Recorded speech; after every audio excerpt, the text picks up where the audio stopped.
Kamu mentransfer 80 juta yang salah dari bank, sekaligus untuk membeli gedung yang terbengkalai, hanya karena kamu mengajukan pinjaman 80 juta ke bank, dan ditolak 365 kali. Ponselmu malah menerima transfer keliru sebesar 80 juta dari bank. SMS tersebut juga menunjukkan bahwa pengirimnya adalah proyek pemerintahan. Siapapun yang pernah menggunakan uang ini, pasti tahu. Uang ini tidak akan berpindah. Jika dipindahkan, maka akan terbuka. Ini di sini, kamu tiba-tiba menjalankan sistem utang tak terbayar. Utang 10.000 dalam sebulan sama dengan sedikit tabungan. Ikuti saja apa yang ada di sistem, dapat mengubah hidup. Selama uang ini tetap aman, itu adalah ayam yang bertelur emas. Uang tidak penting, utanglah yang penting. Jika tidak bisa mempertahankan diri yang tidak memiliki modal apapun, berapa lama waktu yang dibutuhkan untuk berkembang hingga bisa menghasilkan 80 juta? Bisa masuk penjara? Layak dicoba? Bahkan jika benar-benar masuk penjara, saya bisa menukar keahlian saya dengan potongan rambut, bahkan Raja Naga keluar dari penjara. Setelah beberapa tahun di penjara, langsung keluar dengan level maksimal. Mencapai dominasi teknologi, Chen yang mulai memikirkan cara untuk menyimpan uang ini. Bagaimana cara menghabiskan 80 juta dengan cepat? Transfer tidak bisa, menghabiskannya secara normal juga tidak bisa. Mudah disesali, membeli mobil dan rumah membutuhkan waktu yang terlalu lama, dan akan disesali. Tidak, membeli rumah sepertinya bisa dilakukan. Mata Chen yang berbinar. Tiba-tiba, ada rencana di benakku. Mungkin membeli rumah baru bukanlah pilihan yang tepat. Pertama, proses transaksinya tidak secepat itu. Kedua, mudah ditagih. Dan berbeda dengan membeli bangunan yang terbengkalai. Pengembangnya sudah terlilit utang, dan hampir saja bunuh diri. Kalau uang ini sampai ke tangannya, dalam waktu kurang dari 5 menit uang itu akan lenyap. Lagi pula, penagih utang bukanlah bank. Ingin menagih orang seperti ini, itu jelas tidak mungkin. Lagi pula, intinya pengembangnya sudah kaya. Apakah mereka akan terus meminjam uang untuk membangun gedung? Jika dilanjutkan, proyek ini tidak hanya tidak akan terbengkalai, malah mungkin bisa menghasilkan uang. Bahkan, jika pengembangnya kabur, poinnya sudah kita dapatkan, poin sudah didapat, jadi tidak rugi. Paling-paling masuk penjara atau nanti bayar kembali 80 juta ini. Sekarang tanggal 21. Cukup tunggu 9 hari untuk mendapatkan 8.000 poin. Chen yang mengeluarkan ponselnya dan bertanya di grup obrolan. Teman-teman, kalian tahu di mana ada gedung yang terbengkalai? Kenapa kamu tanya itu? Sun Miao dari Departemen Keuangan menerima 20.000 yuan yang dikembalikan oleh Chen Yang. Hati senang. Sangat senang. Perasaan saya terhadap Chen, yang juga meningkat 1 tingkat. Saya berencana membeli rumah. Chen yang menjawab, kamu gila. Sialan, membeli proyek yang terbengkalai. Uang sebanyak itu tidak seharusnya dihabiskan seperti ini. Bahkan kalau jatuh ke air, suaranya masih terdengar. Iya, kan kamu terus-terusan pinjam uang. Dari mana ada uang untuk beli rumah? Obrolan di Sun menjadi ramai. Chen yang menjawab bahwa dia punya sedikit uang. Biasanya tidak cukup untuk membeli rumah, cari saja di mana ada bangunan yang terbengkalai. Siapa tahu ada harapan. Kau si penyair, hanya bermimpi. Bukankah kamu sedang sakit? Simpan uang itu untuk berobat. Jangan habiskan uang itu sembarangan. Semua orang berusaha mencegah. Tiba-tiba ponselnya berdering. Itu Sun Miao dari bagian keuangan. Hei, kamu benar-benar berniat membeli rumah yang belum selesai? Tanya Sun Miao. Tidak bisa. Tidak ada uang di saku. Coba saja bertaruh pada peluang. Kebajikan Chen Yang. Sun Miao, makan satu saja tapi kalau kamu benar-benar ingin membelinya, beli saja Heng Yalang Xuan. Ini bisa dibilang kabar burung. Jangan tanya lebih banyak. Begitulah, Chen yang mengangkat alisnya, mengetahui bahwa 80% kemungkinan Sun Miao memiliki informasi orang dalam. Dia tidak bertanya lebih lanjut. Malah mencari di internet, berita tentang pengembangan properti Heng Yalang Xuan oleh Wang Xi. Banyak yang masuk ke trending topik, berbagai pendapat bermunculan. Ada yang bilang pengembangnya terlalu serakah. Pengembangan beberapa kompleks perumahan secara berturut-turut menyebabkan rantai pendanaan terputus. Salah satu perumahan bahkan mengalami masalah, dan tidak laku. Dana tidak bisa kembali, pinjaman akan jatuh tempo, lalu menarik dana dari kompleks lain, untuk menutupi kerugian. Akibatnya, lubang itu malah semakin membesar, pinjaman baru pun tidak bisa didapat, semua proyek perumahan terhenti. Kantor penjualan yang tadinya ramai tiba-tiba menjadi sepi. Penghentian pekerjaan berarti kemungkinan proyek akan terbengkalai. Kemungkinan, proyek terbengkalai berarti tidak laku. Jika tidak laku berarti tidak ada uang untuk melanjutkan, dan hanya bisa berhenti bekerja. Proyek properti terjebak dalam lingkaran setan. Kebuntuan ini berlangsung cukup lama. Konon pengembang juga memiliki pinjaman yang akan jatuh tempo. Dia sama sekali tidak punya uang, lompat dari gedung atau kabur. Begitu berita itu keluar, para pemilik properti pun panik. Sekarang mereka berdemonstrasi setiap hari. Berita-berita di internet. Saya mengecek nomor telepon kantor penjualan. Chen yang menelpon. Halo, suara gadis yang ceria itu mengingatkanku bahwa aku ingin membeli rumah. Maaf Pak, karena apa yang Anda katakan? Lawan bicara sangat terkejut. Saya rasa bos Anda bisa melewatinya. Saya ingin membeli rumah dan membeli beberapa unit lagi. Harga rumah di sana pasti sangat murah. Tanyakan kepada bos kalian. Baik Pak, tunggu sebentar. Pihak lain agak tidak percaya. Apa? Kami bisa dipromosikan? Jangan bercanda lagi denganku. Sialan, aku sebentar lagi akan mati.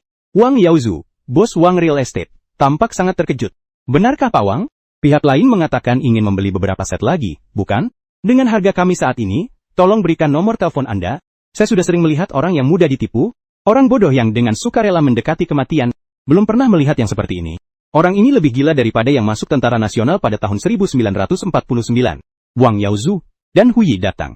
Tak lama kemudian, ada panggilan masuk dari nomor yang tidak dikenal. Chen yang mengangkat telepon. Halo, apakah Anda ingin membeli rumah? Suara Wang Yaozu penuh keraguan. Itu aku, Chen yang dandan, yang berbicara. Aku ingin tahu harga rumah sekarang, dan harga rumah Yalan Sun. Kamu yakin kamu tidak sedang mencari-cari masalah? Jujur saja, jika kamu ingin mendapatkan informasi dariku, saya bisa langsung memberitahumu. Sekarang Bank, ada pinjaman sebesar 300 juta yang akan jatuh tempo. Saya sudah meminjam semua yang bisa saya pinjam. Uang yang saya miliki sama sekali tidak cukup untuk membayar pinjaman. Sudah siap untuk melepas proyek ini? Jika Anda adalah pemilik rumah, Anda tidak perlu khawatir rumah Anda akan rusak. Yunhai Group akan mengakuisisi Heng Yaangsuan. Tapi, saat itu, kalian pasti perlu memberi biaya tambahan. Rumah akan terus dibangun. Wang Yaozu masih agak ragu. Yunhai Group mengerti. Chen yang sedikit mengangkat alisnya. Sudah lama dia mendengar tentang Yunhai Group. Keluarga Qi telah lama berkecimpung di industri properti. Tidak disangka itu benar dan membuat orang terkejut. Ini benar-benar karena kelaparan. Ingat, senyum sinis Qiu Ming saat dia pergi. Chen yang langsung tertawa. Ini dia, baru dia mau menyerah. Chen yang bertanya. Aku rela mereka menjebakku, tapi nggak ada cara lain. Bos Wang mengumpat dengan keras namun tak bisa berbuat apa-apa. Sobat, bahkan jika kamu menghubungiku, aku tidak bisa berbuat apa-apa. Tapi tenang saja. Aku, Wang selalu jujur. Dalam berbisnis, rumah-rumah yang saya kembangkan sebelumnya juga mendapat penilaian yang sangat baik. Anda bisa menanyakannya. Hal ini tidak bisa dihindari. Aku hanya bisa menerimanya. Kalian boleh saja membunuhku. Saya tidak bisa langsung mengeluarkan uang untuk membangun rumah. Kamu pemiliknya kan? Nanti saja. Aku, Wang, akan mengingat hal ini selama 2 tahun. Nanti kalian bayar berapa ke Yunhai? Saya akan mengembalikan semuanya kepada kalian. Orang ini cukup berprinsip. Chen yang diam-diam mengirim pesan ke sini. Aku punya uang untuk membeli rumah. Aku serius. Uang ini mungkin bisa membantu kamu. Apa gunanya kamu membeli 10 unit rumah? Aku jujur saja, ini bukan soal uang. Bos Wang tersenyum masam. Saya punya 80 juta. Chen yang berkata, apa? Bos Wang terkejut mendengar angka 80 juta. Kamu serius? Kalau kamu benar-benar punya 80 juta, aku akan langsung menjual sebuah gedung 11 lantai kepadamu. 2 unit. 44 unit rumah. Lengkap dengan tempat parkir dan ruang penyimpanan. Tapi ada satu hal yang harus saya sampaikan terlebih dahulu. Ini bukan hanya soal uang. Ini soal menyinggung orang. Harganya benar-benar murah sekali. Chen yang sampai di gerbang barat, udara terasa dingin. Padahal dia baru saja memeriksanya. Meskipun lokasinya agak terpencil. Namun masa depannya menjanjikan.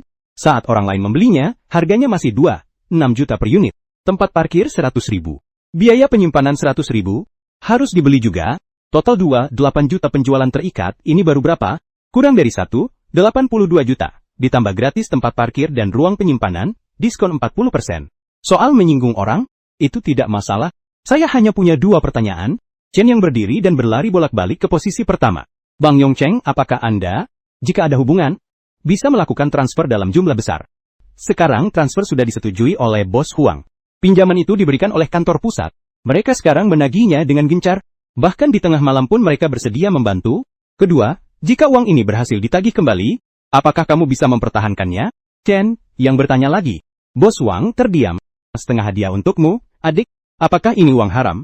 Apakah uang kotor itu penting bagimu? Chen yang membalas dengan pertanyaan. Ya Bos Wang pun berpikir sejenak, lalu berkata, 80 juta, oke. Baiklah, saya yang akan mengatasinya. Kapan transaksi? Sekarang juga. Setiap 1 menit keterlambatan, berarti 1 menit risiko. Chen yang memberitahu alamatnya kepada Bos Wang. Lalu menutup telepon. 15 menit kemudian, terdengar ketukan di pintu. Chen yang membuka pintu. Yang terlihat di hadapannya adalah seorang pria gemuk. Chen, yang baru saja melihatnya di internet, salah satu pengusaha terkemuka di kota Yongcheng. Ada 2 orang yang mengikutinya. Mungkin, karena takut ditipu, memanggil pengawal untuk duduk di sofa Chen yang, lalu menyerahkan kartu bank kepada si gemuk kepada Bos Wang. Selanjutnya terserah kamu. Bos Wang tidak terlalu tampan, dan penampilannya tidak rapi. Bahkan rambutnya belum dicuci. Serahkan padaku. Dia mendengar suara itu, dan duduk. Pertama-tama, dia memeriksa uang di kartu Chen Yang. Lalu, mengeluarkan ponsel, dan mulai menelpon. Halo, hai, Kak Liu. Pasti belum dapat uangnya. Segera kembalikan padaku. Setengah jam. Oke. Aku hanya minta tolong. Akibatnya, adikku mentransfer uang kepadaku. Terkait transfer dalam jumlah besar, tolong berikan izin. Terima kasih. Nanti aku traktir minum. Telepon terputus. Bos Wang mengangguk sedikit kepada Chen Yang. Kemudian dia menelpon beberapa orang lagi. Qiangzi, uang utang perusahaanmu nanti aku transfer. Tapi kamu harus meminjamkan lagi, agar aku tenang. Aku sudah menemukan jalan keluar. Kali ini kita bisa melewatinya. Hai Kak Gao. Tenang saja, kamu akan selamat. Hanya ada sejumlah uang yang perlu lewat dari kamu. Oke, atas nama pembayaran kembali dan pinjaman. Tidak masalah. Tenang saja, Pak Liu. Tolong bantu aku. Jangan khawatir, ini cuma urusan administrasi. Baik, nanti kita hubungi satu persatu. Ke sana, Chen yang juga menerima pesan teks saat itu. Fitur transfer dana besar sementara yang Anda ajukan. Dan mulai berlaku. Silakan selesaikan transfer pribadi dalam jumlah besar dalam waktu 2 jam. Fitur ini dapat digunakan di bagian transfer dan pengiriman uang. Terima kasih atas dukungan Anda kepada bank kami. Semoga bisnis Anda semakin maju. Berikan ponsel itu kepada saya, Pak Wang. Membuka aplikasi perbankan. Dengan cepat memasukkan nomor rekeningnya. Segera, ponselnya sendiri menerima pesan SMS tentang transfer uang. Dia mengembalikan ponselnya kepada Chen Yang.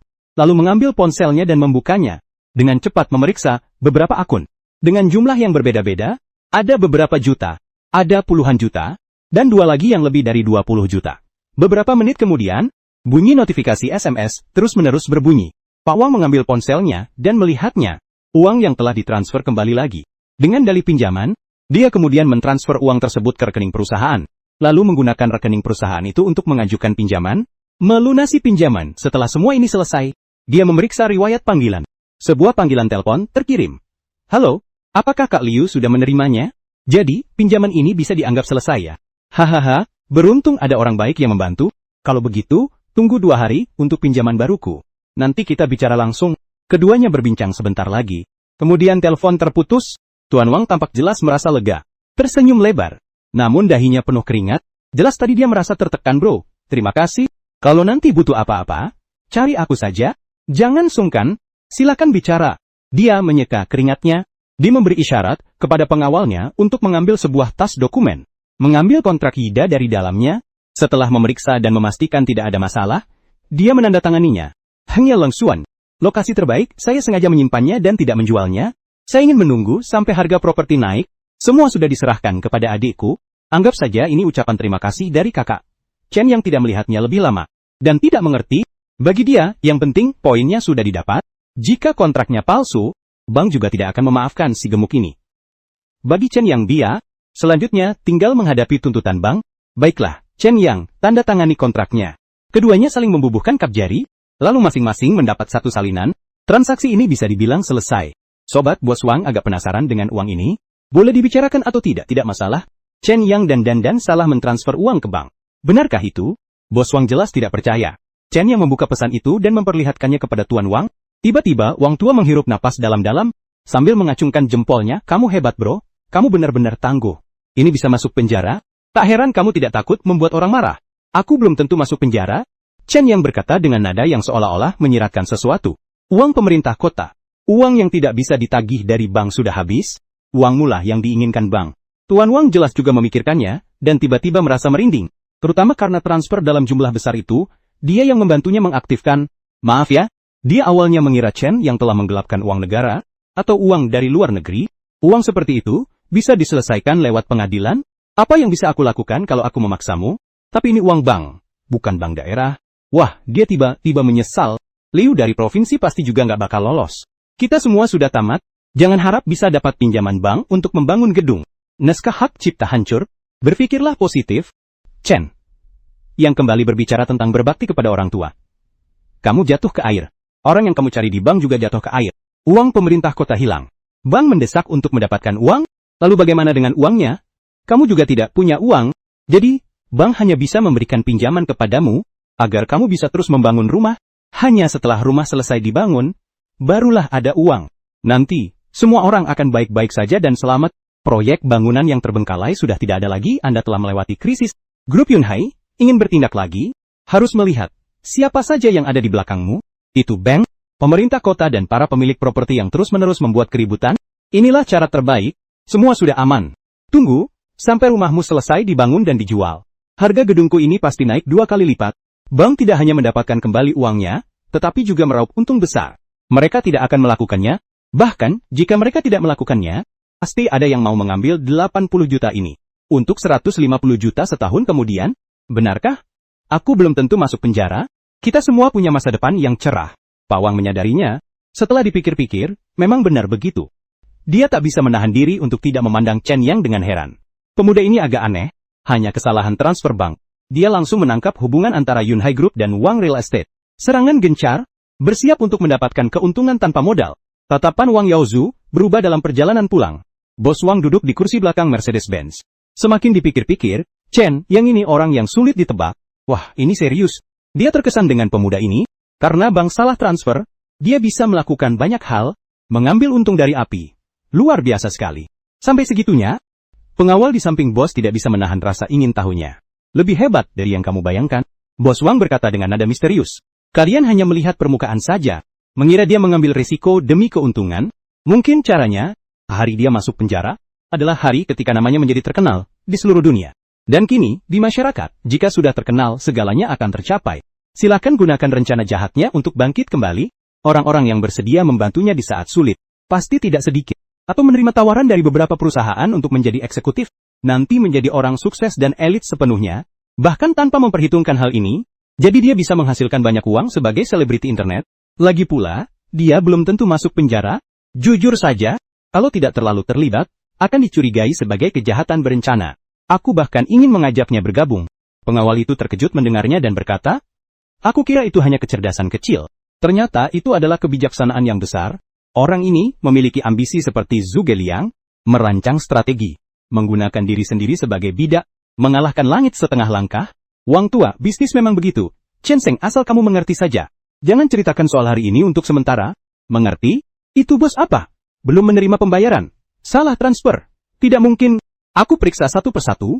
Tidak mungkin salah. Benarkah? Ini keterlaluan. 2. Ada 8 angka yang berbeda di akun. Saya salah semua, saya tahu. Aku segera ke sana. Sebuah rumah kecil bergaya Tiongkok yang agak tua dengan halaman tersendiri. Gadis itu berubah dari penuh percaya diri menjadi panik. Hanya butuh kurang dari 1 menit. Ada apa? Kok terburu-buru begitu? Ada apa? Tidak bisakah kita makan dulu? Seorang pria parubaya yang mengenakan celemek berbicara dengan suara pelan, sambil memegang 2 piring hidangan. Dia berkata dengan nada sedikit menyalahkan.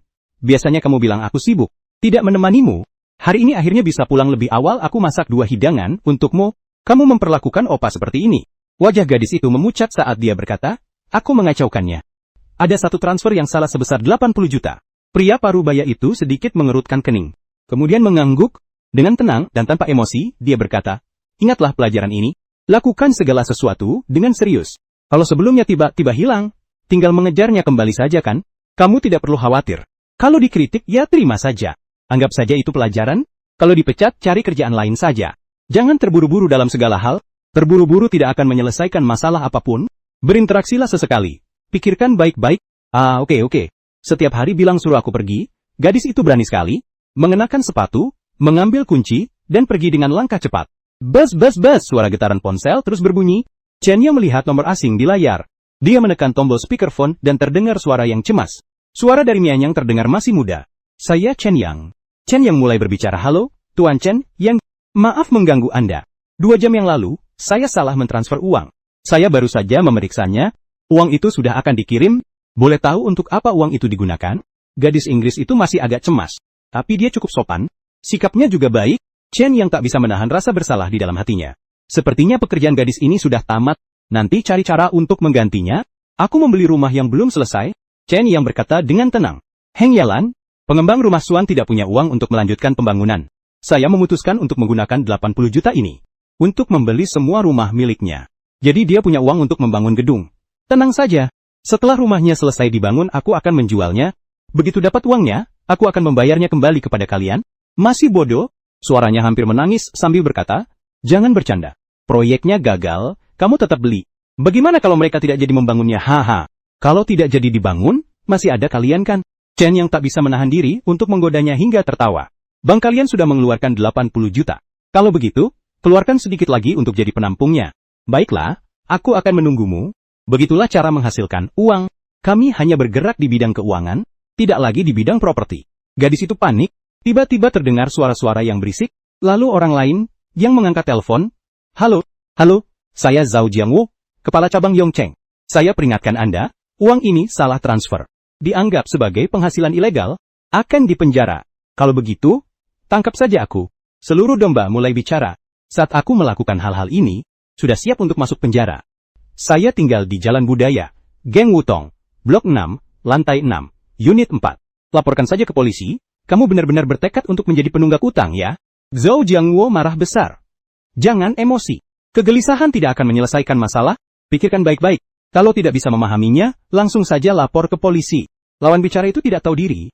Belum menyadarinya, Chen Yang pun tidak berkata apa-apa lagi.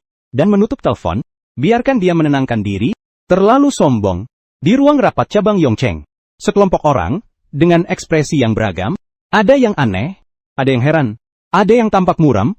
Sebenarnya terlihat seolah-olah, itu bukan urusannya, hanya domba yang sedikit terpesona oleh gadis itu, terpana, duduk di kursi dengan cemas, bahkan transfer uang pun bisa salah. Direktur Zhao marah, berbalik mengarah ke gadis itu, jari-jarinya sedikit gemetar. Ini bukan masalah sepele.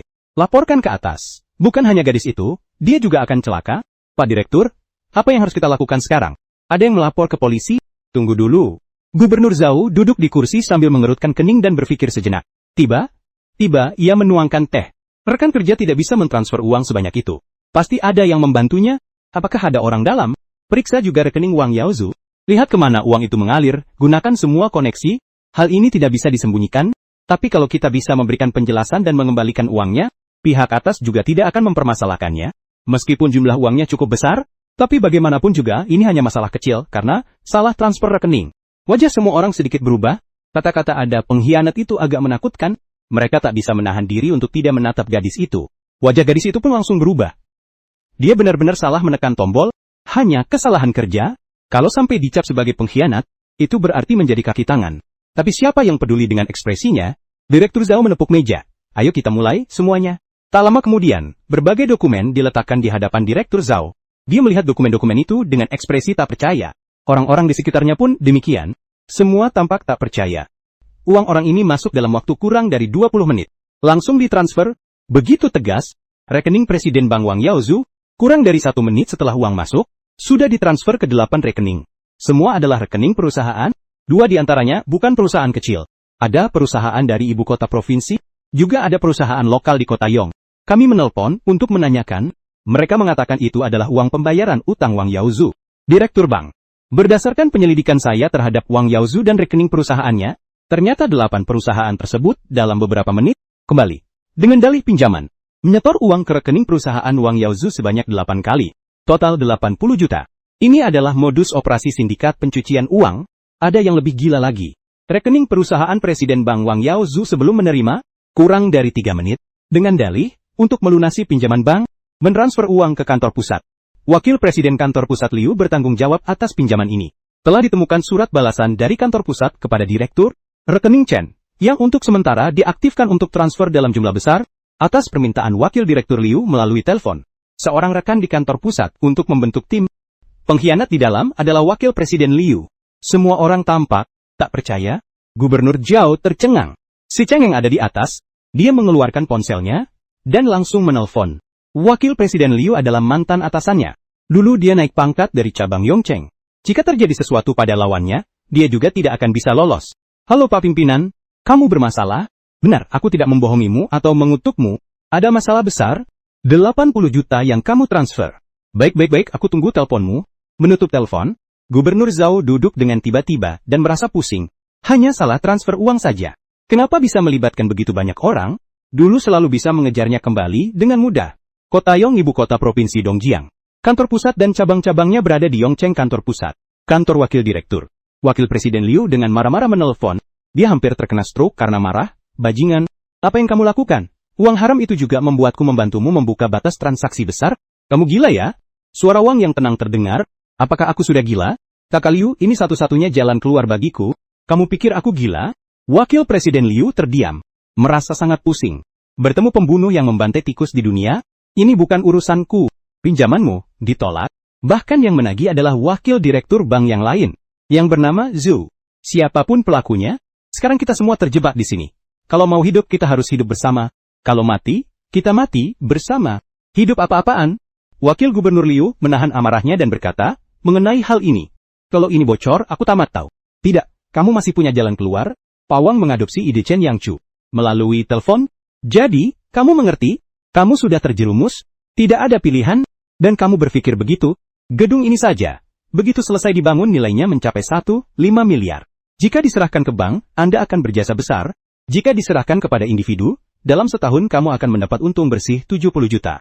Tergantung pada Anda. Selama transisi ini berjalan lancar, aku baik-baik saja, kamu juga. Cabang Yongcheng baik-baik saja. Chen, yang baik-baik saja. Semua orang baik-baik saja. Semua orang memiliki masa depan yang cerah. Bahkan, dengan 80 juta, Pak Wang pun tidak rela menjual satu gedung. Dia tidak bisa, Yun. Grup laut terlalu besar. Tidak ada yang mau membuatnya marah. Bisa bertahan hidup saja sudah bagus. Kalau bukan karena kemunculan Chen yang kini yang tak terduga ini, nasibnya sebenarnya sudah ditentukan. Wakil Presiden Liu Weiyan terdiam. Jika sebelumnya, dia pasti tidak mau membantu, tentu saja dia menginginkan keuntungan puluhan juta. Tapi kalau mengambilnya, dia akan membuat marah Yun Haiji. Mereka juga merupakan salah satu perusahaan andalan di kota Yong. Satu-satunya cara sekarang adalah membesar-besarkannya, dan menyeret lebih banyak toko besar ke dalam masalah ini. Dia harus menyelamatkan dirinya sendiri sekarang. Bahkan jika harus merugi, dia harus menyelamatkan diri. Apakah anak itu bersedia mengalihkan kontraknya? Itu keuntungan 70 juta. Kalian juga tidak bisa mendapat untung murni, bukan? Wang Wunyan tahu bahwa lawannya mengalah demi berbakti kepada orang tua. Lagi pula, dia tidak perlu masuk penjara. Tanpa usaha kalian, dia tidak akan mendapat untung. Masih bisa dibicarakan? Kurangi sedikit untungnya, atau tanyakan apa syaratnya? Semua itu bisa dibicarakan. Lagi pula ini menyangkut grup Yunhai. Wakil Presiden Liu kembali terlihat cemberut. Posisi grup Yunhai di provinsi kita, kamu pasti tahu. Hanya dengan menggerakkan jari saja, kamu hampir bangkrut. Aku nggak sanggup menanggung tekanan ini. Aku harus memastikan keuntungannya cukup untuk membiayai orang lain. Bahkan jika tidak sanggup, harus tetap bertahan, atau mati-matian mempertahankan lintasan peluru. Ini satu-satunya kesempatan. Panggungnya sudah disiapkan untukku. Kalau aku tidak mencoba, bukankah itu akan menjadi bahan tertawaan bagi anak-anak muda? Maaf, Pak Liu. Sial, aku akan bertaruh semuanya. Gubernur Liu memukul meja. Di posisi saya ini, masih bisa langsung memecatku. Dia juga punya orang lain. Pasti ada yang tahan tekanan dan menginginkan uang ini. Saya telah menyetujui pinjaman yang Anda ajukan sebelumnya. Dana akan masuk setelah proses selesai. Selanjutnya tergantung pada rumah Anda. Tenang saja, kata Wang sambil tertawa lepas. Di kota Yong, aku juga punya sedikit kemampuan. Yunhai Group telah merencanakan ini sejak lama. Hubungan baik yang telah dibangun selama ini kini habis. Melintasi batas seperti melintasi gunung. Sebuah perusahaan yang bermula dari air mineral, secara sembarangan terjun ke bisnis properti. Seberapa dalam pengetahuan mereka di industri ini? Baiklah, sudah cukup. Wakil Gubernur Liu tampak sedikit gelisah. Langsung menutup telepon. Dia menarik napas dalam-dalam. Dengan serius, dia mengangkat telepon lagi dan menelpon. Pak Pimpinan, ada sebuah masalah di bawah tanggung jawab saya. Mungkin Anda bisa, ya, baiklah. Tidak masalah. Besok pagi, bisa, saya siap kapan saja. Zhao Jiangwo, dari cabang Yongcheng menutup telepon. Menghela napas lega sambil menatap semua orang.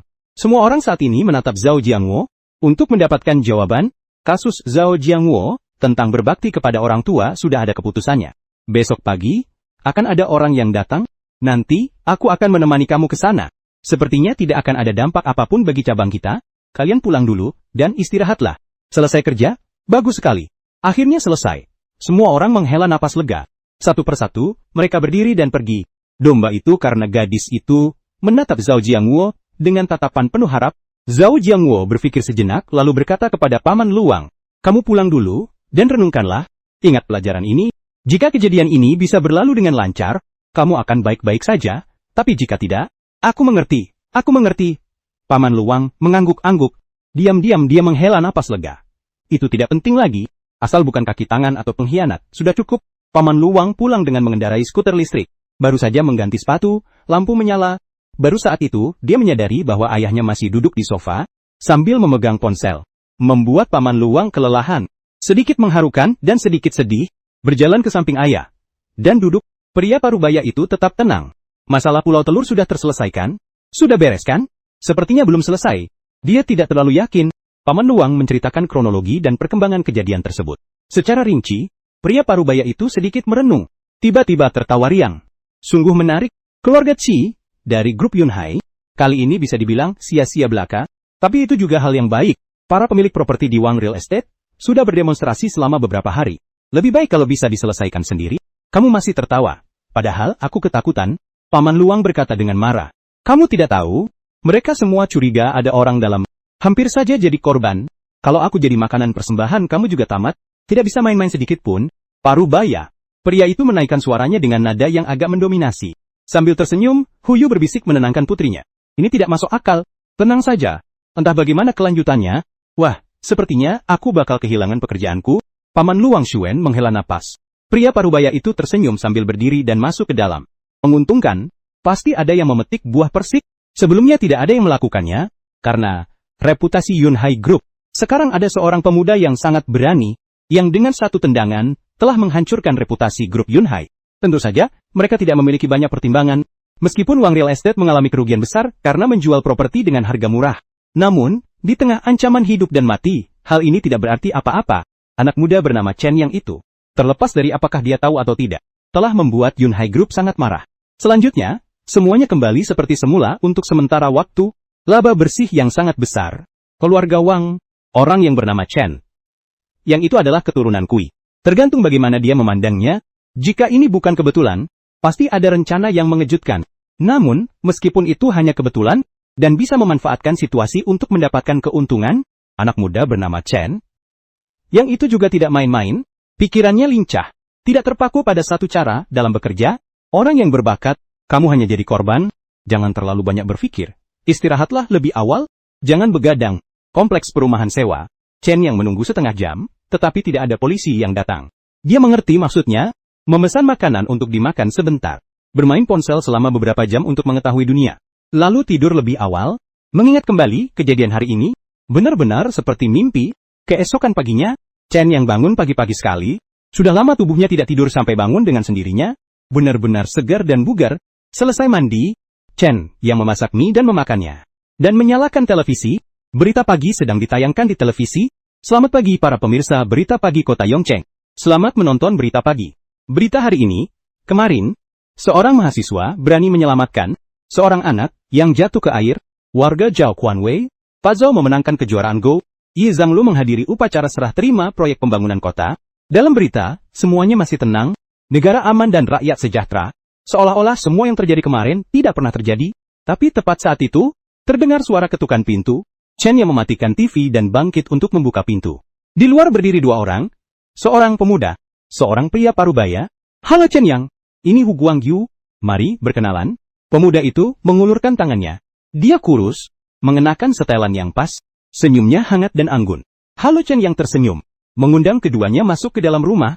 Melihat betapa sederhananya rumah sewaan itu, malah semakin penasaran dengan Chen Yang. Angin sepoi-sepoi, awan tipis, melakukan hal besar tanpa panik, merencanakan strategi, memanfaatkan situasi. Sebuah kecelakaan membawa semuanya sampai ke titik ini. Bukan hanya tidak takut, malah sangat percaya diri, pasti menang. Begitu tenang dan santai, tenang dan santai, tenang dan damai, benar-benar anak dari keluarga biasa. Apa yang membuatnya begitu percaya diri? Di mana, saat keduanya sama kagum, mereka pun diam-diam merasa cemas. Orang seperti ini, negosiasi transaksi kali ini sepertinya tidak akan berjalan mulus. Chen yang lalu mengajak keduanya duduk. Mau minum apa? Cukup secangkir kopi dan air putih saja. Hu Guang, seperti biasa, langsung berbicara. Baru sadar setelah setengah bicara. Meminta kopi di rumah sewa ini sama saja, dengan menyulitkan orang. Belum mendidih. Chen yang melihat teko itu, berpikir sejenak, bangkit dan mengambil 2 botol besar es teh merah dari tepi sofa, dan meletakkannya di depan keduanya. Xiao Dao, ayo minum teh. Pakaian pesta lebih terjangkau. Apakah ini bisa disebut teh? Zhao Jiangwo, diam. Hu Guangyu, memang tidak peduli. Saat aku masih sekolah, aku memang suka. Sudah beberapa tahun tidak minum, jadi saya minum ini saja. Harus diakui, dibandingkan dengan Qi Yuming, anak pengusaha itu, Hu Guangyu jauh lebih tenang dan dewasa. Kalian berdua ke sini, bukan hanya untuk minum teh kan? Chen yang melihat Hu Guangyu sangat menghormatinya. Dan juga menyisipkan tema, orang ini lumayan. Tidak sombong, dan tidak terburu-buru, tenang dan ramah. Baik itu pura-pura maupun sungguhan, semua itu menunjukkan bahwa orang ini, bukanlah tipe yang dia benci. Dan juga menghormatinya, kami datang untuk gedung yang ada di tanganmu. Zhao Jiangwo mulai berbicara. Chen Sheng mendekat. Gedung itu dibeli dengan uang bank. Meskipun itu salah, itu tetap saja hasil yang tidak sah. Kami telah menelitinya, karena sudah terjadi kesalahan, mari kita perbaiki, sebisa mungkin, kami akan mentransfer kembali dana pemerintah kota. Masalah ini sudah selesai. Kamu tidak perlu masuk penjara, tapi gedung itu milik kami. Sepertinya, tidak ada yang perlu dibicarakan lagi. Chen Yang Wenyan tersenyum dan berkata, kalau begitu begini saja. Aku yang akan menebusnya. Kemana aku harus pergi? Aku akan cari orang untuk memberi kalian 80 juta. Masalahnya sudah selesai bukan? Zhao Jiangwo terdiam. Baiklah, Paman Zhao, jangan coba-coba lagi. Wu Guang dan Fu E merasa tak berdaya, tapi Chen Xiongdi bukanlah orang bodoh. Setahun kemudian, di tengah malam, gedung ini, untukmu, lagi pula ini akan ditindaklanjuti, yang akan celaka bukan hanya saudara Chen. Kali ini aku datang, terutama untuk membantu kamu dan Paman Liu menyelesaikan masalah. Keuntungan justru tidak penting. Kita semua sekarang berada dalam satu perahu, karena kita semua sedang memperbaiki kesalahan, menyelesaikan masalah ini. Kalau begitu, katakan saja dengan jujur. Sambil berkata begitu, dia menatap Chen Yang, saudara Chen. Hal ini melibatkan grup Yunhai. Hanya mengandalkan cabang Yongcheng dan wakil presiden eksekutif Liu, dari kantor pusat saja tidak akan cukup. Tidak akan mampu menahan tekanan.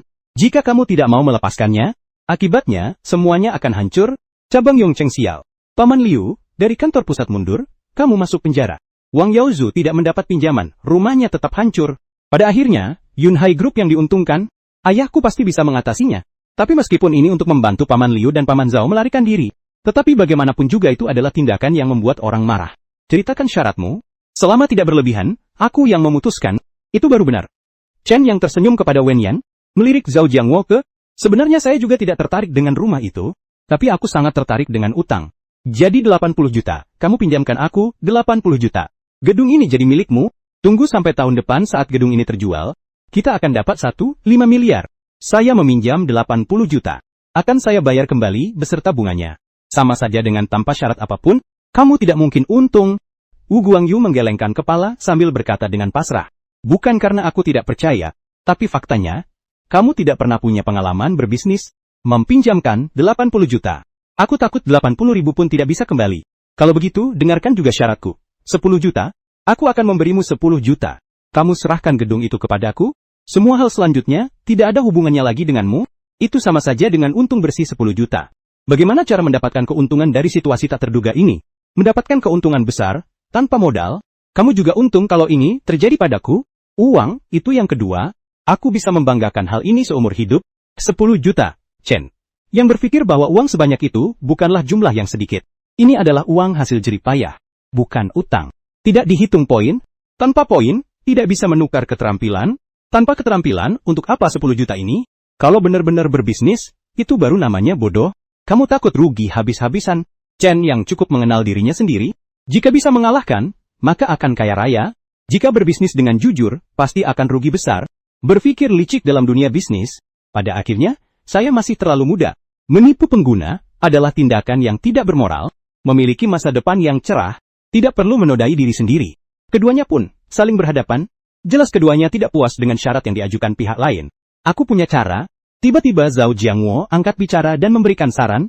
Tidak apa, Hu Guangyu dan Chen, yang sama-sama menatapnya. Kau ambil. Zhao Jiangwo menunjuk Hu Guangyu. Lalu menunjuk ke arah Chen yang sambil berkata, kamu ambil 10 juta. Melihat keduanya tampak bingung. Zhao Jiangwo segera berkata, lalu, intinya adalah, lalu saudara Chen, kamu pergi dan beli sebuah properti, sebaiknya, yang bisa dibanggakan, dan sulit untuk memverifikasi nilainya, lalu menjaminkan properti tersebut untuk mendapatkan pinjaman dari bank kami. Mungkin, Chen Yangwen mengangkat alisnya. Caranya terdengar masuk akal, tapi dalam prakteknya tidak sesederhana itu. Bisa. Kata Zhao Jiangwo sambil mengangguk, jika saya yang meminjamnya. Kita berdua pun tidak berani menyetujui pinjamanmu ini. Tapi di atas masih ada wakil presiden Bang Liu. Di atas sana juga ada Pak Hu, ayah dari Hu Xiao. Hal ini bisa diatur, asalkan tidak terlalu mencolok. Tidak ada yang bisa mencari-cari kesalahan, tapi ada satu hal yang penting. Hu Guangyu tiba-tiba berbicara sambil menatap Chen Yang. Mengingatkan bahwa begitu hal itu dilakukan, Anda benar-benar akan berhutang 80 juta. Kontrak semacam ini yang menguntungkan tanpa modal, bunga pinjamannya akan sangat tinggi. Tidak apa-apa, jika Anda benar-benar bisa menggerakkan kekayaan dalam skala besar. Jika hanya menjalankan bisnis biasa, saya sarankan Anda memikirkannya kembali. Uang yang kamu dapatkan mungkin jauh dari cukup untuk membayar bunga. Jangan sampai gagal. Kalau begitu, kamu benar-benar akan masuk penjara. Tenang, aku yakin. Chen yang mengangguk.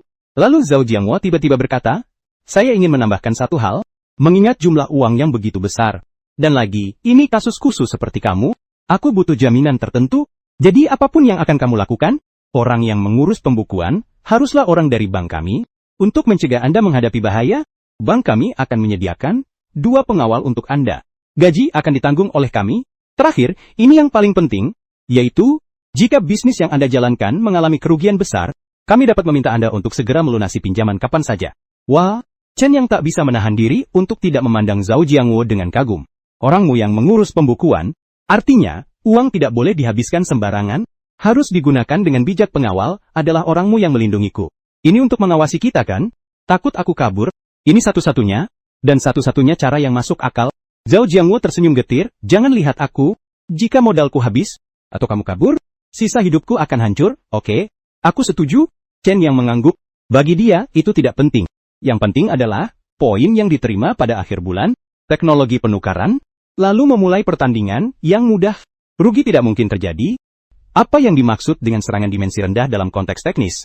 Jika kamu memegang 2, aku akan memegang kartu as. Jika kamu memegang 3, aku akan memegang kartu as. Kamu 1 kartu, aku Royal Flush.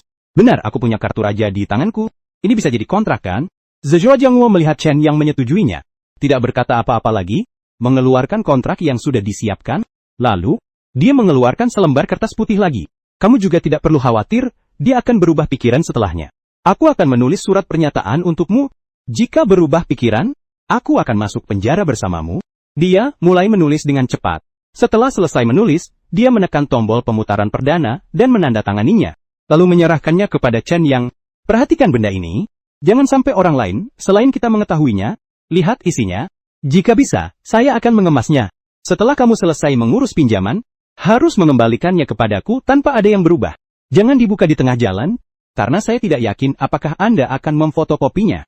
Zhao Jiangwo berbicara dengan serius. Chen, yang mengambilnya dan melihatnya sejenak, mengangguk dan berkata, bisa dikemaskan? Zhao Jiangwo mengangguk, mengeluarkan sebuah amplop khusus, lipat surat pernyataan itu, dan masukkan ke dalamnya. Lalu menutupnya rapat-rapat. Chen yang bisa melihatnya, sepertinya itu adalah lem khusus. Baunya menyengat, cara biasa pasti sulit untuk tidak merusak permukaan. Baiklah, keluarkan surat perjanjiannya, tanda tangan, lalu serahkan kontraknya. Chen yang dengan cepat menandatangani namanya, lalu ia dan Hu Guangyu saling membubuhkan cap jari. Semoga kerjasama ini berjalan lancar. Hu Guangyu menghela napas. Pihak tersebut mentransfer 10 juta ke Chen Yang. Semoga kerjasama ini berjalan lancar. Chen yang berdiri untuk mengantar sampai keduanya pergi. Chen yang dari Yunhai Group sedikit mengerutkan kening. Tindakan yang dilakukannya ini, bisa dibilang, mereka benar-benar telah membuat Yunhai Group marah besar. Dulu dia memang karyawan Yunhai, sangat mengenal Yunhai. Yunhai Group bukanlah perusahaan kecil, melainkan mencakup berbagai industri. Perusahaan besar dengan nilai pasar ratusan miliar, adalah salah satu dari 500 perusahaan swasta teratas di Tiongkok. Industri utamanya adalah minuman, yaitu air mineral, minuman bersoda rasa buah, dan jus buah. Selain itu, ada berbagai macam makanan kesehatan, makanan ringan, kalengan, pendahulu mie instan, dan panci pemanas otomatis. Sebelumnya adalah teknisi makanan, yang khusus melakukan penelitian dan pengembangan makanan ringan. Saat pendahulunya baru saja mulai bekerja, Yunhai Group berminat memasuki pasar susu dan keuangan, akhirnya mengalami kerugian besar. Nilai pasarnya nyaris terpotong setengahnya. Baru sekarang pulih kembali dan terjun ke bisnis properti, pasti dilakukan oleh eksekutif yang belum pernah menjabat sebelumnya. Beberapa tahun terakhir, harga properti semakin tinggi, sampai akhirnya mendapat perhatian pemerintah. Semua pihak mengejar dan menghalangi, peta menekan kenaikan harga rumah. Sektor properti sudah bisa dikatakan mendekati industri barat. Kalau sampai begini, pasti ada yang salah dengan otaknya. Atau ingin memanfaatkan pesta terakhir ini untuk meraup untung. Ingat nasib Wang Real Estate dan perselisihan internal di grup Yunhai. Chen Yangxin salah paham. Sepertinya yang terakhir, tapi karena sudah membuat marah, maka tidak bisa dibiarkan begitu saja. Menunggu orang lain datang membuat masalah bukanlah gayaku. Saya harus bertindak lebih dulu. Pandangan Chen Yang, tanpa sadar tertuju pada sistem beberapa teknologi termurah, teknologi peningkatan kualitas air sehat 5.000 poin penilaian. Menurut saya, lebih baik beli cairan pemurni gen, teknologi optimalisasi formulasi makanan dan minuman, 5.000 ulasan, ini bagus. Hidup yang berantakan, menikmati hidup yang indah, bukanlah membeli kedua teknologi ini, mengalahkan grup Yunhai itu seperti main-main saja. Tidak. Mungkin merek minuman kelas dunia, hanya grup Yunhai. Bahkan saat ikan di kolam ikut terkena dampaknya, dia bisa membunuhnya di tepi kolam. Lakukan saja. Chen Yang tersenyum tanpa alasan, mengambil ponselnya, dan melihat saldo sebesar 10 juta. Dia mencari-cari sebentar, dan menemukan nomor telepon seorang teman lama. Gengzi, aku dengar kampung halaman kalian itu daerah yang penduduknya panjang umur. Airnya menyehatkan, ada juga sebuah waduk alami, baru saja kehilangan pekerjaan. Berencana memulai bisnis sendiri, mungkin akan mampir ke tempat kalian? Tidak perlu cuti. Nanti luangkan waktu buat nemenin aku jalan-jalan aja ya. Oke, sudah disepakati. Aku pesan tiket. Aku ke sana sekarang.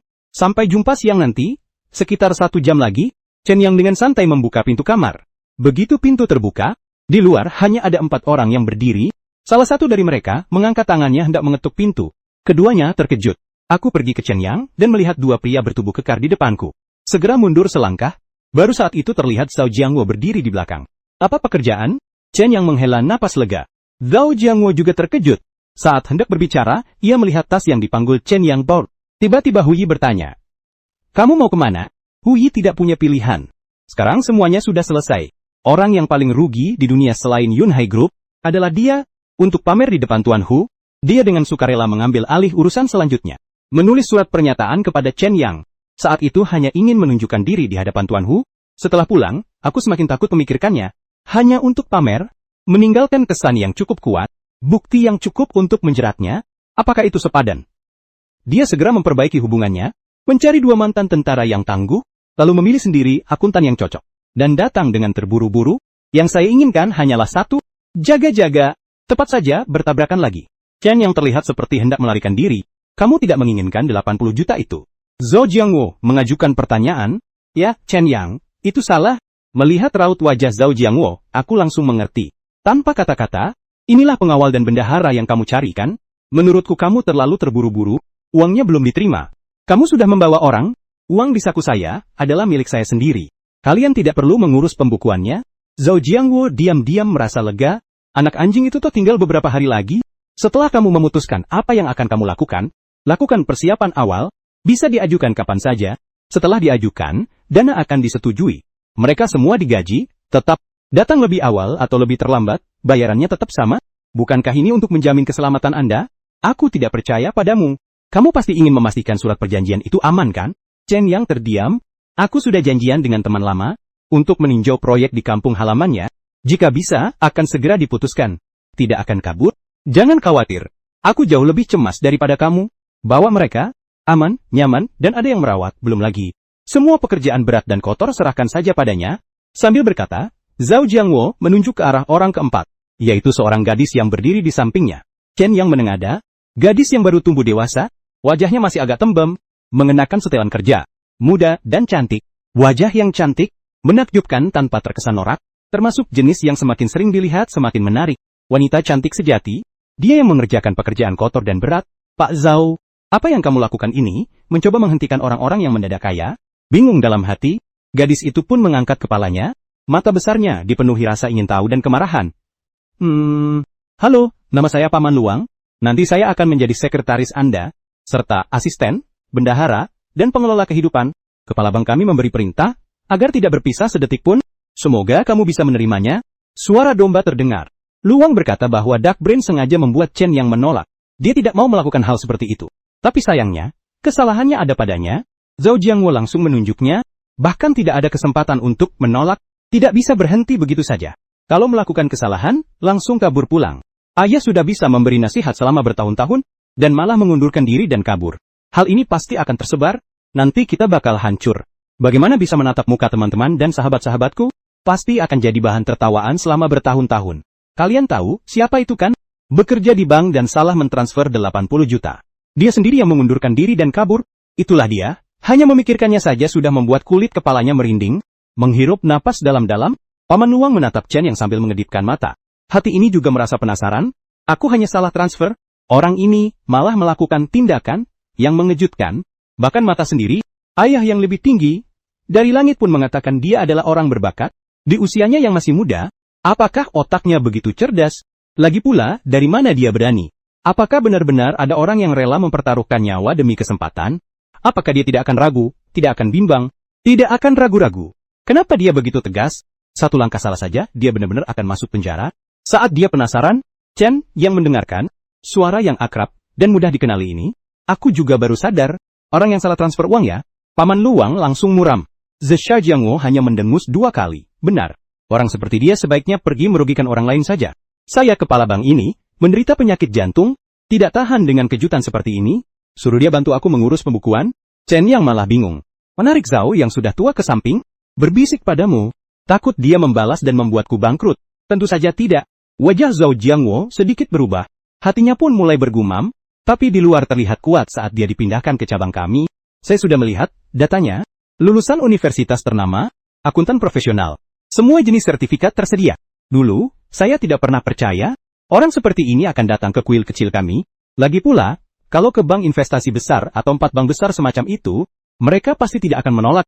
Sekarang kalau dipikir-pikir, ini adalah takdir yang telah disiapkan untukmu. Kakak Chen kamu adalah penasihat, dia adalah jenderal yang tangguh. Kalian berdua sangat serasi. Dia diam-diam memikirkannya. Tak heran resum sebagus ini sampai ke tempat kami. Ternyata ilmu cinta itu bisa diandalkan, tapi orangnya tidak. Mungkin sebaiknya cari orang lain saja. Orangnya sudah dibawa, bahkan, jika ada sedikit kesalahan, seharusnya masih dalam batas yang terkendali. Chen Yang, si licik itu, pasti bisa menyelesaikannya, pikirnya. Zhao Jiangwo pun tidak lagi basa-basi, dia berkata kepada Chen Yang, Kakak Chen, baiklah, apa yang akan kamu lakukan? Bawa saja mereka bertiga. Aku perkenalkan, ini Wang Geng, Zheng Qiang ini, adalah para prajurit andalan yang baru saja pensiun tahun ini. Kami pasti bisa menjamin keselamatan Anda. Sebenarnya kamu ingin memberitahuku bahwa aku tidak akan bisa kabur kan? Chen Yang mengeluh, loh, kalau begitu mereka saja, hanya saja ada beberapa mulut tambahan, beberapa suara tambahan, dan 2 tempat tidur tambahan.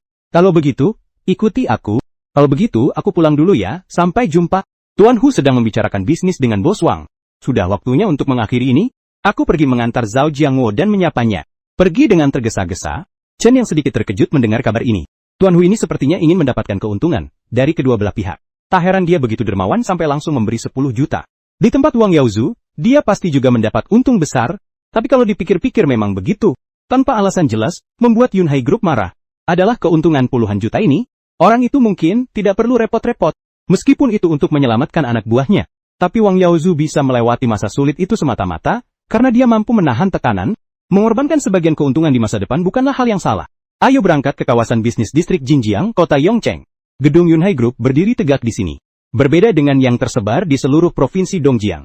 Bahkan beberapa pabrik di luar provinsi, gedung Yunhai Group tidak bertanggung jawab atas produksi, melainkan bertanggung jawab atas penjualan, mengkoordinasikan saluran, keuangan daring, dan sebagainya. Pendiri Yunhai Group adalah Qi Yunhai, yang telah meninggal dunia. Dulu, seluruh grup Yunhai adalah milik keluarga Qi. Sebagai bisnis keluarga, hanya saja beberapa tahun lalu setelah Qi Yunhai meninggal, grup itu dikendalikan oleh putra sulungnya. Anak sulungnya sangat ambisius, menghabiskan dana besar untuk membangun menara Yunhai, dan memperkenalkan peta modal di kalangan keuangan, yang berkaitan dengan industri keuangan, seperti peternakan. Sayangnya, langkahnya terlalu besar, hanya dalam waktu 2 atau 3 tahun, Yunhai Group mengalami kekalahan besar di berbagai industri baru, aset grup langsung berkurang setengahnya. Meskipun telah melalui pencatatan saham dan pemecahan saham, serta penggalangan dana, Yunhai Group telah pulih, namun, Yunhai Group saat ini, tidak lagi dikuasai oleh keluarga Qi.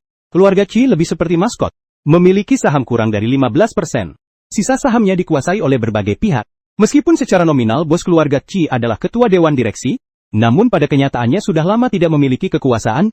Presiden Yunhai Group saat ini, adalah seorang manajer profesional, bernama Fan Wenping. Fan Wenping adalah seorang pria berusia 40-an, yang sedang berada di masa jayanya, pernah menjabat sebagai eksekutif di berbagai perusahaan. Karena kemampuannya yang menonjol, dia direkrut oleh beberapa perusahaan besar untuk menjabat sebagai presiden. Muda, bersemangat, dan berhati-hati, penuh semangat dan gairah, sangat kompeten, pandangan yang tajam, memiliki pandangan yang luas. Inilah penilaian banyak perusahaan perekrutan terhadapnya, setelah menjabat sebagai presiden Yunhai Group, dengan memanfaatkan modal, namun, dalam waktu 2 bulan saja, telah menyelesaikan pemisahan dan restrukturisasi internal perusahaan.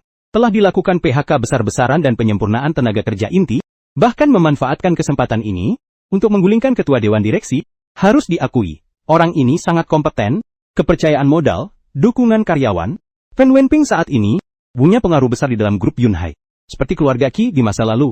Saat ini, sebuah rapat internal sedang berlangsung, layar besar menayangkan kronologi kejadian, dengan deskripsi berupa teks dan gambar, agar sebab dan akibatnya terlihat jelas di hadapan semua orang. Wanita yang mengenakan pakaian formal itu berkata dengan nada datar, Begitulah kejadiannya, meskipun saya tidak setuju dengan keterlibatan grup dengan industri properti. Tapi karena hal itu sudah terjadi, maka kita tidak boleh membiarkan reputasi Yunhai Group diinjak-injak. Ini akan menyebabkan penurunan peringkat modal kami. Semoga hal ini dapat dipahami oleh seluruh anggota keluarga, serta semua yang hadir di sini dapat memberikan solusi. Manajer Zhang Wening, Anda terlalu banyak bicara. Tiba-tiba Qi Yuming angkat bicara. Wajahnya terlihat pucat. Apakah aku terlalu banyak bicara? Wajah cantik dan dingin Zhang Wening tampak tanpa ekspresi hingga, jika tidak mampu jangan lakukan apa-apa. Semakin banyak yang dilakukan, semakin banyak kesalahan yang terjadi, dan semakin mudah kehilangan muka. Bagaimana pendapat Anda, atasan, tentang pernyataan saya ini? Kamu, Qi Yuming, sangat marah. Bangkit dengan marah, Fan Wenping, yang duduk di kursinya memberi isyarat dengan anggukan bahwa sudah cukup. Duduklah, jangan ribut. Yang saya inginkan sekarang adalah solusi. Yuming, duduklah. Kepala keluarga Qi yang duduk di kursi kedua, yaitu ketua Dewan Komisaris saat ini, Qi Ruihua. Orang-orang di bawahnya menghela napas lega. Persaingan di tingkat atas membuat mereka merasa sangat tertekan. Teman-teman dari kantor pusat sudah mengirim surat. Ada tekanan di atas. Wakil Gubernur Zhou mengatakan dia tidak berdaya. Seseorang berbicara berdasarkan penyelidikan adalah manajer Dongjiang kita, yang dari bidang keuangan dan ekonomi. Ada yang lain yang berbicara. Apakah pihak modal bisa menyesuaikan sedikit? Qi Ruihua menatap Fan Wenming yang sudah tidak bisa. Ada beberapa hal yang tidak hanya menyangkut kepentingan, lebih dalam lagi. Menyangkut hal-hal yang lebih dari itu. Hanya bisa dikatakan kebetulan. Fan Wenping menggelengkan kepala. Apakah kita akan begitu saja melepaskan domainnya? Aku tidak mau. Terutama saat melihat wajah yang familiar, di slide presentasi, dia sangat marah, hingga menggertakkan gigi. Apakah ini balas dendam? Karena seorang wanita jalang, balas dendam ini terlalu kejam bukan? Mulai sekarang, kekuasaan Qijia atas grup Yunhai turun satu tingkat lagi. Kamu yang menyebabkan semua wanita jalang ini. Dia ingin sekali kembali dan bercinta dengan wanita itu. Menidurinya habis-habisan tanpa henti. Apalagi yang bisa dilakukan? Di sini, sejak dahulu kala, kita menghargai hubungan baik dan aturan. Gaya modal yang seenaknya itu tidak begitu berhasil. Seorang eksekutif yang pernah belajar di luar negeri, berbicara dengan nada acuh tak acuh. Baiklah, Fan Wenping, kembali menjadi tua. Hanya sebatas sebuah properti kerajaan. Kerugiannya memang tidak sedikit, tetapi masih dalam batas yang dapat diterima. Selama itu investasi, tidak ada yang benar-benar pasti. Sebelum melakukan hal ini, harus sudah dipikirkan bagaimana cara mengatasinya jika gagal. Meskipun ada faktor tak terduga saat ini, hanya orang kecil bernama Chen Yang. Kami, Yunhai Group, bukanlah orang yang tidak bisa menerima kekalahan, melainkan tidak boleh kalah di tangan orang biasa yang tak dikenal seperti ini, yang bahkan sudah dipecat dari grup kita. Yang harus kalian lakukan sekarang adalah memikirkannya dengan baik. Bagaimana kalian bisa menyelamatkan muka agar peringkat kami tidak turun? Begitu kata-kata itu terucap, ruangan langsung menjadi sunyi. Seperti yang dikatakan Fan Wenping, kalah itu wajar. Tapi kalah dari orang tak dikenal, bukan hanya soal kesal. Tapi bagaimana cara memulihkan harga diri, bukan bagaimana mempertahankan penilaian. Kata orang luar pasti percaya. Yang harus dilakukan sekarang, adalah mengendalikan pesan agar tetap dalam batas yang terkendali, atau agar orang luar tahu, bahwa apa yang dikatakan Yunhai Group, tidak memalukan. Atau biarkan orang luar tahu, bahwa Yunhai Group bukanlah perusahaan yang bisa diremehkan. Baiklah, rapat selesai. Siapapun yang punya ide, silahkan temui saya di kantor. Tunggu sebentar. Tidak ada jawaban. Fan Wenming tidak bisa diam. Tak sabar, dia berdiri. Dia dan Qi Ruihua baru saja pergi. Ruang rapat langsung menjadi riuh. Para eksekutif saling berbisik-bisik. Ini sulit ditangani. Berdasarkan data, anak itu benar-benar jomblo. Baru saja kita pecat. Katanya dia juga sakit. Sulit untuk membalas dendam padanya. Iya, dia terlalu jahat. Mau nyerang dia aja nggak ada celahnya. Atau mengungkap apa yang ada di balik masalah ini. Gila, hal seperti ini hanya bisa dibicarakan secara pribadi. Coba pikirkan berapa banyak orang yang terlibat. Selama bos di atas tidak mengalami masalah. Apa yang kamu lakukan ini? Sama saja dengan menendang biksu di kaki Gunung Ling. Apa bedanya? Benar sekali. Hal ini sama sekali tidak bisa disalahkan kepada siapapun. Orang itu juga tidak mengalami kerugian apapun. Kalau ini bocor kita bakal jadi bahan tertawaan. Orang yang dipecat dari perusahaannya sendiri, telah membalas dendam. Kalau memang tidak bisa, hanya bisa menggunakan cara lama. Memukulnya, memang bisa jadi cara. Jangan membesar-besarkan dia. Kekalahan kita tidak memalukan. Menurutku itu tidak realistis. Dulu, membanggakan lembaga besar saja sudah cukup. Tapi orang ini, bagaimana bisa dia membual? Bahkan jika Kongming masih hidup, pasti ada yang percaya padanya. Memang agak aneh. Bukan cuma kedengarannya aneh. Tindakan orang ini, setelah saya pikir-pikir, Hammer itu memang agak aneh. Kamu baru sadar. PPT tadi membuatku tercengang. Seluruh tubuhku bergetar. Kepalaku masih berdenyut-denyut. Siapa yang memutuskan orang seperti ini? Tindakan pemecatan yang tidak manusiawi ini benar-benar keterlaluan. Fan Pingping dari kantor presiden langsung duduk, meminta sekretaris untuk menuangkan secangkir teh, menyandarkan tangan ke dahi dan memijat bagian tengah alis. Apa-apaan ini? Solusi yang bisa dipikirkan oleh eksekutif lainnya, tentu saja dia juga bisa memikirkannya, bahwa cara-cara itu entah tidak bisa diterapkan, atau jika benar-benar diterapkan, hasilnya malah lebih tidak masuk akal. Di dunia bisnis, cara membual tersebar luas, perang dagang kedua belah pihak. Pihak yang kalah seringkali membesar-besarkan kemenangan, agar terlihat berjiwa besar, dan juga menunjukkan bahwa bukan aku yang lemah, melainkan lawanku yang terlalu kuat. Pada akhirnya, itu juga secara terselubung sama saja dengan memohon belas kasihan kepada lawan, mengakui kekalahan sambil menjaga harga diri. Masalah ini sudah selesai. Meskipun dunia bisnis seperti medan perang, tetapi masih ada pepatah yang mengatakan bahwa tidak ada keuntungan yang abadi, tidak ada musuh yang abadi. Persaingan dalam dunia bisnis adalah demi keuntungan, jika kalah, maka keuntungan pun hilang. Tapi tidak sampai menjadi musuh. Lagi pula, uang tidak akan pernah habis. Mungkin kita akan bekerja sama lagi di masa depan, pertarungan sampai mati memang jarang terjadi, juga sulit bertahan lama di dunia bisnis. Presiden tiba-tiba, sekretaris mendekat, naik ke Kepala Departemen Pengembangan Teknologi Makanan Ringan, mengatakan bahwa dia punya cara untuk menyelesaikan masalah ini, sedang menunggu di luar. Fan Wenming agak terkejut. Saya ingat Chen yang bekerja di Departemen Teknis bukan? Dia yang memutuskan untuk memecatnya? Biarkan dia masuk, aku ingin lihat apa yang bisa dia lakukan. Segera, sekretaris masuk bersama seorang pemuda. Pemuda ini bertubuh cukup tegap dan ramping, penuh keyakinan, dengan sikap yang cukup yakin akan kemenangan. Intinya, dia tidak bermarga Qi, masih begitu muda, sudah menduduki posisi manajer, bukan orang dari keluarga Qi. Apakah ada orang berbakat di perusahaan kita? Mungkinkah aku yang dulu kurang jeli, sehingga para penasihat seperti Chen Yangna pergi, membiarkan orang-orang berbakat di hadapan ini, tidak dapat mewujudkan ambisinya. Fan Wenping diam-diam merenung, merasa sudah waktunya melakukan penilaian besar-besaran terhadap talenta di grup. Setelah melihat tindakan Chen yang tidak masuk akal, perang bisnis yang semula sederhana, telah membuatnya merasa agak tidak enak dipandang. Dulu saat menonton Tiga Kerajaan, dia selalu merasa itu hanya pembenaran dan pembesar-besaran. Menakutkan, dalam situasi yang kurang informasi, seberapapun tingginya kecerdasan, tidak mungkin bisa merencanakan segalanya dengan sempurna. Menang dalam pertempuran dari jarak jauh. Hari ini, tiba-tiba dia merasa harus menonton Three Kingdoms lagi, mengambil kekuatan dari api dan strategi vertikal dan horizontal. Chen yang memberinya pelajaran. Presiden muda yang penuh percaya diri, membuat Fan Wenping semakin menantikannya. Menurut sekretaris, kamu sudah punya cara?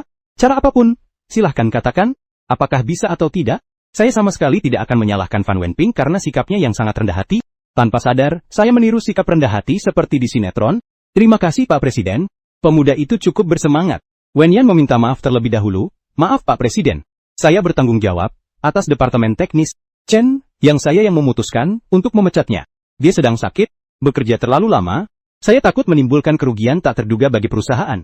Setelah kejadian ini, saya merasa tanggung jawab yang sangat besar. Saya merasa bersalah terhadap perusahaan.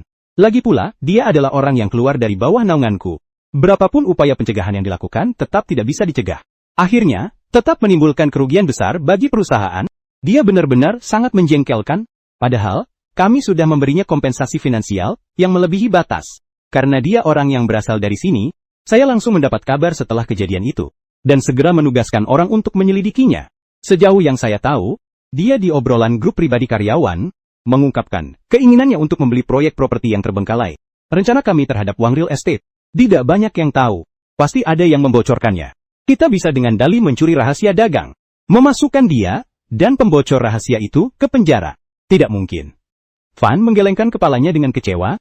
Tidak sedikit orang yang mengetahui hal ini. Lagi pula, ini soal harga diri keluarga Qi.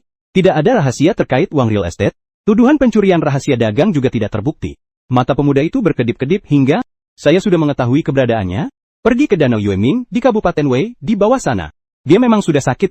Jika ada yang mendorongnya, dan sebagainya, Fan Wenping merasa ada firasat buruk. Tanyakan padanya apakah dia pergi ke tempat lain. Kamu juga tahu. Kamu menyuruh orang untuk mengikutinya bukan? Pemuda itu menggeleng. Baru saat itu Fan Wenping merasa lega. Siapa sangka pemuda itu berbakti kepada orang tuanya? Saya punya datanya. Saya tahu alamatnya. Aku menyuruh 5 orang untuk mengikutinya. Sekarang tinggal menunggu perintah dari presiden. Kelima orang itu mencari tempat yang sepi. Dan mendorongnya ke danau. Tanpa ada yang tahu, tidak ada yang akan mencurigai kita. Ini tidak hanya memberinya pelajaran. Bagi orang yang berpikiran jernih, tentu saja tidak akan berani meremehkan grup Yunhai kita. Beng Fanping tiba-tiba berdiri. Dengan keras menepuk meja, wajahnya memerah dan berteriak marah, katakan, pergilah kau. Pemuda itu terdiam, agak bingung, mengumpat, Fan Wenping berteriak lagi, pemuda itu langsung ketakutan, dengan panik berlari keluar. Sekretarisnya ketakutan mendengar suara itu, segera berlari ke sini dan cari tahu siapa yang merekrutnya. Dia orang bawah siapa? Siapa saja yang ada di bawah komandonya? Apakah itu keluarga Qi? Apakah ini keluarga Qi? Sialan, pecat saja. Semua dipecat. Fan Wenping marah besar. Sekretaris Wenyan segera pergi. Fan Wenping terengah-engah sejenak namun amarahnya belum reda. Dia mondar-mandir di kantor, mengambil gelas air, dan hendak meminumnya, lagi-lagi marah, dan melemparkannya ke lantai. Sialan, sialan, sialan, sudah lama dengar kalau keluarga Qi itu jahat, gak nyangka segelap ini.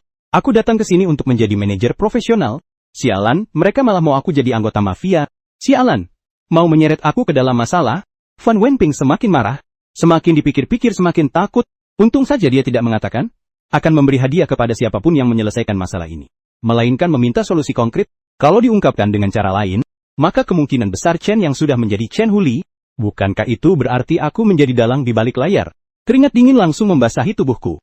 Fan Wenping mengambil telepon dan menelpon. Halo, manajer Jiang Wening, datanglah ke sini sebentar. Aku menemukan sesuatu, masih ada beberapa masalah di dalam perusahaan kita, mungkin ada pemutusan hubungan kerja yang harus kamu lakukan. Setelah telepon ditutup, Fan Wenping duduk, menggosok-gosok kepalanya. Astaga, orang-orang ini siapa sih? Perusahaan ini, bukan rumahmu. Berapa banyak uang yang kamu dapatkan dalam setahun bekerja? Apa untungnya kamu mempertaruhkan nyawa untuk Kijia? Danau Yueming, Kabupaten Wei, angin musim gugur bertiup, gelombang air bergoyang. Duduk di atas perahu kecil, Chen yang mencuri sebuah piring. Paman Luang sibuk menyeduh teh untuk mengisi waktu luangnya. Membuka ponselnya untuk menagih teman lamanya. Namun, Chen yang malah melihat banyak pesan WeChat. Sun Miao dari Departemen Keuangan kepada Chen Yang, kamu membeli sebuah gedung. Kamu kan miskin gak mampu beli rumah. Sampai-sampai kamu membeli rumah yang belum selesai dibangun. Ternyata kamu membeli sebuah bangunan yang belum selesai. Secara keseluruhan, tidak boleh ada utang, benar atau salah. ATD Bos Chen Yang, kalau mau kaya, ya kaya saja. Kamu merasa bekerja itu tidak menyenangkan, dan kembali mewarisi kekayaan miliaran dolar? Benar-benar tidak ada yang tersisa? Saya sudah melihat materi rapat internal, nama dan fotonya, ya, dia, Chen yang tidak memiliki keterampilan.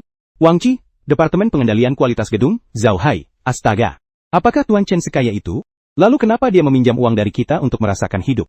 Penjualnya bukan Zhang Feng, aku tahu setiap orang berbeda. Ada orang yang terlahir kuat, ada yang berpura-pura, seolah-olah dia hanya menunggang kuda. Zhao Nan dari Departemen Teknis juga meminjamnya dariku terakhir kali. Aku tidak meminjamnya. Rugi besar bos. Minta bantuannya ya. Selain obrolan grup, juga mengirim pesan pribadi ke bagian keuangan, Saudara Sun Miao, ayah, tolonglah. Jangan pernah bilang ke orang lain, kalau aku yang membocorkan rahasia ini, padamu. Kalau tidak, aku akan hancur. Kau bahkan tidak tahu apa yang telah kau lakukan. Yang begitu menghebohkan. Sekarang, seluruh kelompok itu bergemuruh. Para pemimpin sudah marah besar. Chen yang menjawab, oke. Balas dendam pasti akan datang. Bagian keuangan Sun Miao, lihat yang berikutnya. Itu adalah atasan dari kepala departemen teknis. Kamu sudah tahu apa yang harus kamu lakukan? Mengapa kamu melakukan ini? Perusahaan tidak berhutang apapun padamu? Kamu seharusnya bersyukur. Chen yang membalas bodoh, lalu memblokir dan menghapusnya. Yang berikutnya adalah Jin Yalan, perempuan jalang itu. Jin Yalan, dari mana kamu dapat uang sebanyak itu? Bukankah kamu bilang akan memberikan semuanya padaku? Pria pembohong yang pelit dan kikir. Dengan sikap pelitmu itu, bahkan kalau punya uang banyak pun gak bisa ngalahin pengendara bla bla bla. Chen yang melihatnya dengan mata berkedut. Tanpa ragu-ragu, dia membalas, aku tidak memberikan segalanya padamu. Masih ada satu hal yang belum kuberikan padamu. Ibumu kan sedang tidak enak badan? Nanti, aku akan memberikan abu ibumu kepadamu. Memblokir dan menghapus sekaligus. Siapa orang itu? Benar-benar menambah wawasan. Chen, yang bersyukur. Dan saat itu teleponnya berdering. Aku menengadah. Seseorang di tepi pantai melambaikan tangan sambil memegang ponsel, memberi tanda untuk berlabuh. Tak lama kemudian, orang di tepi pantai naik ke kapal. Dia menatap Luang Shu dan Zheng Qiang dengan sedikit terkejut. Wang Geng berharap, Yang Zi adalah pacarmu. Mereka berdua tidak. Chen, yang mengangkat tangannya untuk menolak, mengatakan bahwa dia masih lajang. Ini adalah asisten saya, Paman Luang. Keduanya adalah Zheng Qiang. Wang Geng, pengawalku. Asisten pengawal datang dengan tercengang. Ada apa denganmu? Kami datang untuk berinvestasi di Kabupaten Wei. Chen yang tersenyum sambil menunjuk ke Danau Yueming, ke Gangzi. Aku berencana membangun sebuah pabrik air di sini, untuk memproduksi air minum kemasan. Bagaimana menurutmu? Kamu bercanda kan? Gangzi agak kasar, belum lagi yang lain. Danau Ming ini memang terhubung dengan sungai bawah tanah, dan tak pernah habis. Kabupaten Wei juga dikenal sebagai kampung umur panjang. Tapi di sini tidak ada tambang. Ini air sungai murni. Tadi ada orang yang buang air kecil di tepi sungai. Hanya orang bodoh yang akan membelinya. Yang kita inginkan adalah mengubah yang mustahil menjadi mungkin. Chen, yang tampak percaya diri, tapi dalam hati dia mengeluh. Cari tempat yang lebih bisa diandalkan dong. Aku juga nggak mampu membelinya loh. Sebenarnya kamu gimana sih? Gang Zi memaksa duduk, melihat Paman Luang dan dua pengawalnya, lalu menatap Chen Yang. Rasanya seperti mimpi. Bukankah anak ini baru-baru ini masih bersikap seperti anjing yang menjilat? Kenapa tiba-tiba jadi kaya raya? Chen Yang memandang ke arah permukaan danau yang berkilauan di bawah sinar matahari, dan mengatakan bahwa danau ini adalah waduk alami. Mengapa tidak diubah menjadi kawasan wisata? Kamu serius? Gang Zi masih agak sulit percaya. Namun, dia tetap menjawab, Kota Yong adalah ibu kota provinsi, ada banyak tempat wisata di sekitarnya, meskipun Kabupaten Wei berada di bawah yurisdiksi Kota Yong. Tetapi lokasinya memang agak terpencil. Ditambah lagi, banyak pemuda di Kabupaten Wei. Kebanyakan pergi bekerja ke Kota Yong. Ekonomi daerah kami, di Kabupaten Wei, tidak berkembang. Apalagi pariwisata, walaupun waduk ini bagus, tapi agak terpencil. Merenovasi kawasan wisata berarti harus melakukan pekerjaan besar, tidak sepadan, hal ini juga telah dipertimbangkan di garis depan, tapi setelah mempertimbangkannya secara menyeluruh, akhirnya saya membatalkannya. Tapi, jika kamu benar-benar ingin mengelola waduk ini, harganya tidak murah. Gang Zi memang bekerja di dalam sistem di Kabupaten Wei, dia berasal dari sana. Dan setelah lulus, dia kembali ke kampung halamannya untuk mengikuti ujian masuk. Dia sangat paham tentang keadaan Kabupaten Wei. Berapa harganya? Tanya Chen Yang. Sulit untuk menyebutkan harga pastinya. Gang Zi sedikit mengerutkan kening. Setelah berpikir sejenak, dia menyadari bahwa waduk ini cukup luas, tapi juga tidak terlalu besar. Untuk menghubungkan sungai bawah tanah, juga tidak memungkinkan untuk melakukan budidaya perikanan. Seingat beberapa tahun lalu, ada yang ingin menyewa, tetapi setelah diperiksa oleh ahli, mereka memutuskan untuk membatalkannya. Saat itu, penawaran dari pemerintah kabupaten sepertinya sebesar 20 juta. 30 tahun sampai di sini. Gang Zi tak bisa menahan diri. Sayang, jangan bercanda. Dari mana kamu dapat uangnya? Bahkan kalau punya uang, nggak bakal dibuang-buang gini. Dengarkan nasihatku, ayo kita makan sekarang. Setelah makan, kamu langsung kembali ke kota Yong. Uang ini tidak boleh sia-sia. Apa kamu belum mengenalku? Chen Yang, aku sangat yakin. Kamu tidak memikirkan apa yang aku lakukan. Kalau aku berani memulai bisnis, mungkinkah tanpa rasa percaya diri? Pengembangan makanan pendamping, Gang Zi sedikit ragu. Kemudian, teringat perusahaan tempat Chen yang bekerja, Yunhai Group, itu sendiri dimulai dengan menjual air mineral. Apakah dia menguasai teknologi inti apapun? Tapi apa hubungannya air mineral dengan teknologi inti Parma? Gang Zi masih bingung. Kamu benar-benar tidak bercanda? Benar-benar tidak sebagus itu? Aku akan tanyakan untukmu.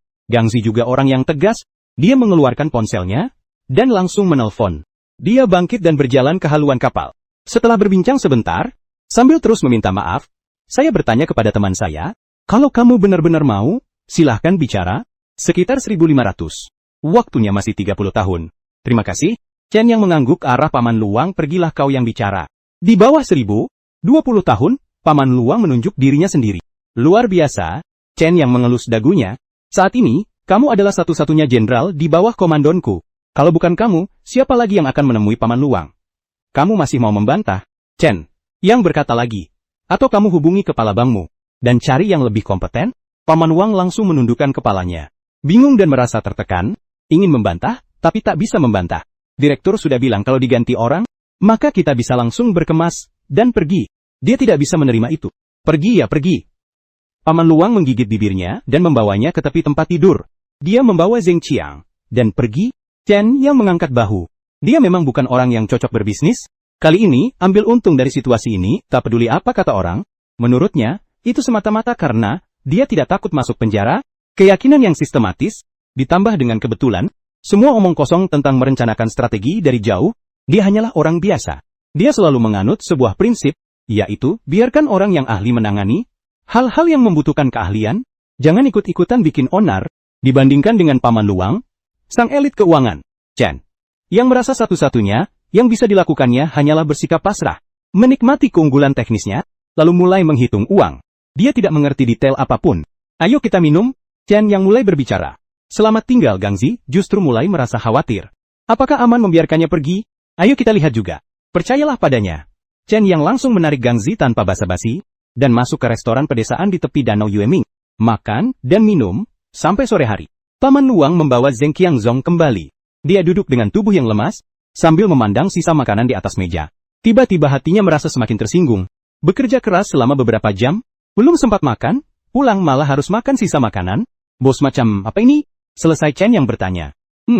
Paman Luwang menjawab dengan lemah, hingga 9 juta, harga 20 tahun sudah disepakati. Mereka bilang kalau lebih rendah lagi, mereka tidak bisa melapor ke atas. Dan, mereka jelas tidak mau melewatkan kesempatan untuk menipu orang bodoh sepertimu. Semakin cepat semakin baik, kontraknya bisa ditandatangani sore ini. Hebat, memang profesional. Chen yang mengacungkan jempolnya, dan memberi perintah kepada bosnya untuk menyajikan beberapa hidangan. Baru saat itu, Luang Shu merasa sedikit lega. Sambil menatap jempol Chen Yang, tanpa sadar sudut bibirnya terangkat. Setelah makan siang, Chen Yang memesan taksi, pertama-tama mengantar Gang Zi pulang, lalu membawa ketiga orang itu langsung ke ibu kota kabupaten. Halo Pak Chen. Pak Chen menjamu Chen Yang. Seorang pria, paruh baya yang botak. Namanya Liu, adalah wakil bupati Kabupaten Wei yang bertanggung jawab atas investasi. Wajahnya terlihat sangat ramah. Kedua belah pihak duduk. Setelah membaca perjanjian, Chen Yang menandatanganinya. Wakil Bupati Liu maju ke depan dan berjabat tangan dengan Chen Yang. Kudengar Presiden Chen mengontrak bendungan itu untuk membangun pabrik air. Apakah ada yang perlu dibantu oleh pemerintah kabupaten kami? Silakan sampaikan. Ini kartu namaku. Anda terlalu baik, Pak. Chen Yang tersenyum sambil menjabat tangan. Mengelola bendungan hanyalah langkah pertama. Pabrik air dan makanan selanjutnya, pabrik pengolahan minuman akan terhubung ke internet. Nanti akan ada lebih banyak lampu hijau di kabupaten. Baiklah. Baiklah. Wakil Bupati Liu tersenyum gembira. Kabupaten Wei yang dekat dengan ibu kota provinsi adalah hal yang baik. Tapi tidak semuanya baik. Hal baiknya adalah tempat kerja semua orang dekat. Sisi buruknya, sulit untuk maju di kota kabupaten. Sekarang ada orang yang datang untuk mendirikan pabrik, tampak seperti hal yang baik. Meski industri yang akan digeluti terlihat sangat tidak masuk akal. Keduanya berpamitan, Chen yang membawa ketiga orang itu kembali ke hotel. Dia memotret kontrak tersebut dan mengirimkannya kepada Zhao Jiangwo. Direktur Zhao segera meneleponku saudaraku. Kamu tidak sedang bercanda kan? 9 juta menyewa sebuah bendungan. Gubernur Zhao sangat terharu hingga, bukankah kita sudah sepakat untuk membuat sesuatu yang bisa kita banggakan? Dan sulit diverifikasi nilainya? Bendungan bobrokmu ini nggak bakal bisa bikin apa-apa. Jangan bicara tentang aku, bahkan Raja Langit pun tidak berani meminjamkanmu 80 juta. Kualitas airnya sangat bagus. Minum ini bisa membuat umur panjang. Chen, yang mulai bicara, kamu juga bisa membual. Gubernur Zhao berkata tanpa kata-kata sobat. Jangan bilang kakak nggak bisa bantu kamu. Ini benar-benar tidak bisa. Aku tidak membohongimu. Chen yang melihat kualitas air yang sehat di sistem BIA, teknologi peningkatan, mengapa dinamakan air sehat, mengapa tidak disebut air murni atau sejenisnya, itu karena ini bukan air mineral, bukan juga air murni, melainkan air yang telah diolah dan ditingkatkan kualitasnya, yang bermanfaat bagi tubuh. Daripada disebut air, lebih tepat disebut suplemen kesehatan, dan itu adalah suplemen kesehatan yang asli. Benda ini, sistem punya komentar, lebih baik beli reksadana daripada ini. Apa maksud dari cairan pemurni? Maksudnya benda ini memiliki sedikit khasiat cairan pemurnian gen, mungkin kurang dari 1%, bahkan 1/1000, tapi pada akhirnya tetap efektif. Sayangnya poinnya belum didapat. Chen yang tidak bisa menunjukkan sampelnya. Kedua belah pihak saling tarik-menarik selama lebih dari 10 menit, tak ada yang berhasil meyakinkan pihak lain. Sudahlah, Zhao Jiangwo merasa lelah. Hatinya terasa sesak. Ingin bicara dengan tegas, tapi sulit diucapkan. Chen yang menghitung-hitung kelemahannya. Kalau anak itu nggak bisa menerima pukulan ini, dia langsung melaporkannya. Selesai, sudah. Untung aku sudah mengatur pengawal dan asisten sebelumnya. Selama uangnya dijaga oleh Luang Shu. 8. Tidak akan ada masalah. Begitu mulai rugi, langsung tarik sisa pinjaman, lalu tutup pabrik dan kemas untuk dijual. Sepertinya, meskipun mengalami kerugian, sebagian, tidak akan sampai bangkrut total. Ini kan aku bantu Tuan Hu. Sepertinya, Tuan Hu akan membantuku nanti. Bahkan jika itu hanya posisi sebagai kepala bank, itu tetap lebih baik daripada masuk penjara. Siapa yang berani membayangkan? Zhao Jiangwo, dengan wajah pucat pasi, dengan lemah aku berkata, aku akan meminta Paman Luang menyiapkan semua dokumennya. Di sini, dana akan ditransfer dalam waktu 3 hari. Pikirkan baik-baik. Kalau tidak bisa bayar, kamu akan masuk penjara. Panggilan dari komite Selmu terputus. Chen yang mengangkat bahu. Dia tidak pernah memikirkan tarian-tarian itu, teknologi canggih yang mengungguli, bagaimana mengatakannya, dan di sisi lain, wajah Zhao Jiangwo berubah-ubah, sangat menyesal di dalam hati, berpikir sejenak, dia menelepon Hu Guangyu. Wu Shao berkata begitu kepadaku. Aku pikir, aku sudah tamat, bocah itu bukan manusia, dia sama sekali tidak tahu cara berbisnis. Baiklah, terima kasih, saya jamin ini benar-benar nyata. Anak itu sama sekali tidak punya naluri bisnis, pinjam 80 juta, dia pergi menjual air mineral. Dia sensitif. Aku mengerti. Ya, sudah begitu saja. Sebuah kawasan perumahan di Yongcheng. Pemandangan danau serta percakapan telepon yang terputus, aku tak bisa memahaminya. Di meja sebelah, seorang lelaki tua sedang minum bubur dengan santai. Melihat hal itu, ia bertanya apa yang salah. Bukan masalah besar. Wu Guangyu mengerutkan kening. Dia menceritakan semuanya dari awal sampai akhir. Bagus, tadi aku masih berpikir Chen yang adalah orang yang layak untuk berteman. Tapi apa yang dia lakukan ini? 80 juta botol air mineral. Belum lagi pasar nasional yang sudah didominasi oleh merek-merek besar. Bahkan di provinsi Dongjiang kita, raksasa seperti grup Yunhei juga menguasai pasar minuman dengan kuat. Apa bedanya dia melakukan itu dengan mencari mati? Orang luar biasa melakukan hal-hal luar biasa. Lansia itu dengan lambat menyeka mulutnya. Hidup dengan tenang, hingga tua. Sampai akhirnya tidak ada yang terasa aneh lagi. Orang gila selalu punya caranya sendiri. Apakah pemenang adalah raja? Jangan lihat apa yang dia lakukan. Lihatlah hasil yang dia capai. Berani melakukan itu, asalkan tidak bodoh. Pasti ada alasannya. Sekarang tinggal lihat seberapa besar keyakinannya. Apakah dia layak untuk kamu jadikan teman? Kakek berbicara tentang Hu Guang dan Huan Ran. Keesokan harinya, Chen yang menginap semalam di Kabupaten Wei. Bersama 4 orang lainnya naik kereta cepat kembali ke kota Yong. Menurut Paman Wang, karena semuanya sudah siap. Sekarang, saatnya merekrut orang. Dia tidak mengerti cara mengelola bisnis, harus mencari profesional. Chen yang juga merasa itu masuk akal, dan hanya tidur sampai pukul 10 pagi. Ketika mereka tiba di pasar tenaga kerja, sudah pukul 11.30.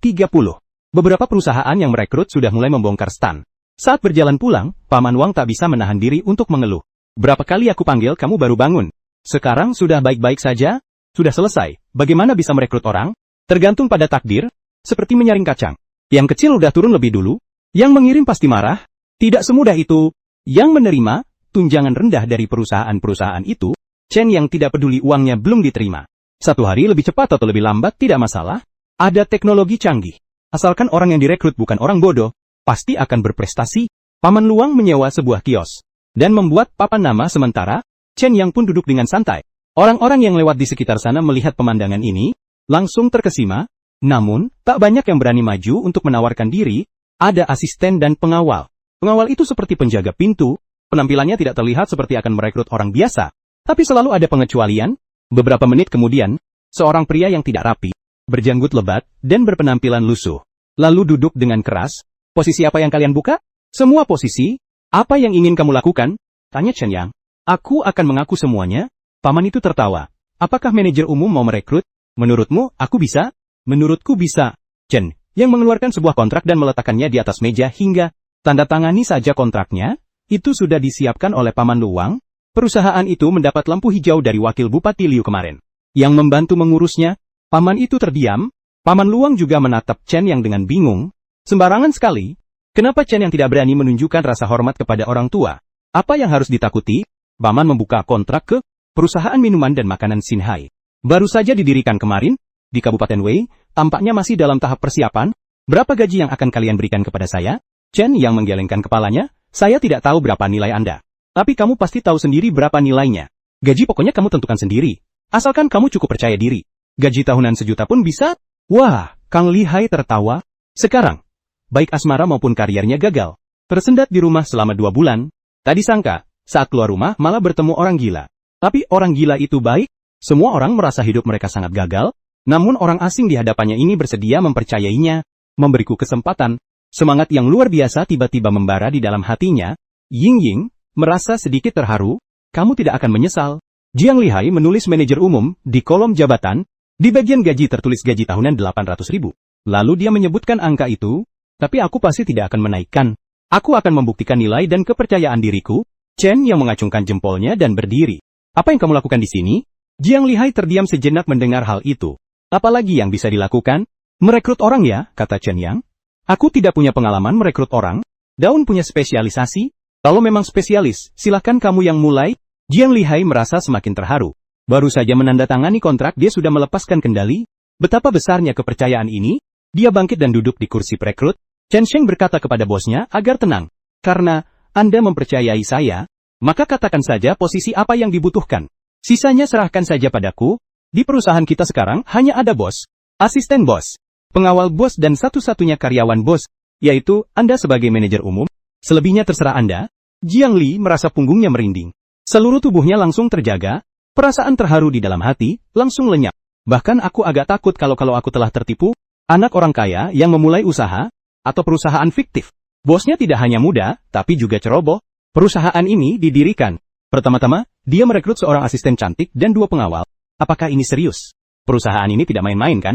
Apa-apaan ini? Chen yang menepuk pundaknya pisau gagang. Ini adalah kesempatan untuk melatih dirimu, kesempatan untuk membangun sebuah bisnis dari nol, kesempatan untuk membangun, kamu harus menghargainya. Begitu selesai, membangun sebuah perusahaan dari nol. Nanti, saat mencari pekerjaan lagi, kamu bisa menambahkan sentuhan khusus. Kalau begitu, mengapa saya tidak memulai bisnis sendiri? Bantahan naluriah, Jiang Lihai. Apakah kamu punya uang? Tanya Chen Yang. Ini benar-benar Garen yang mengeluarkan King Yu. Diam. Dan pertahanannya pun jebol.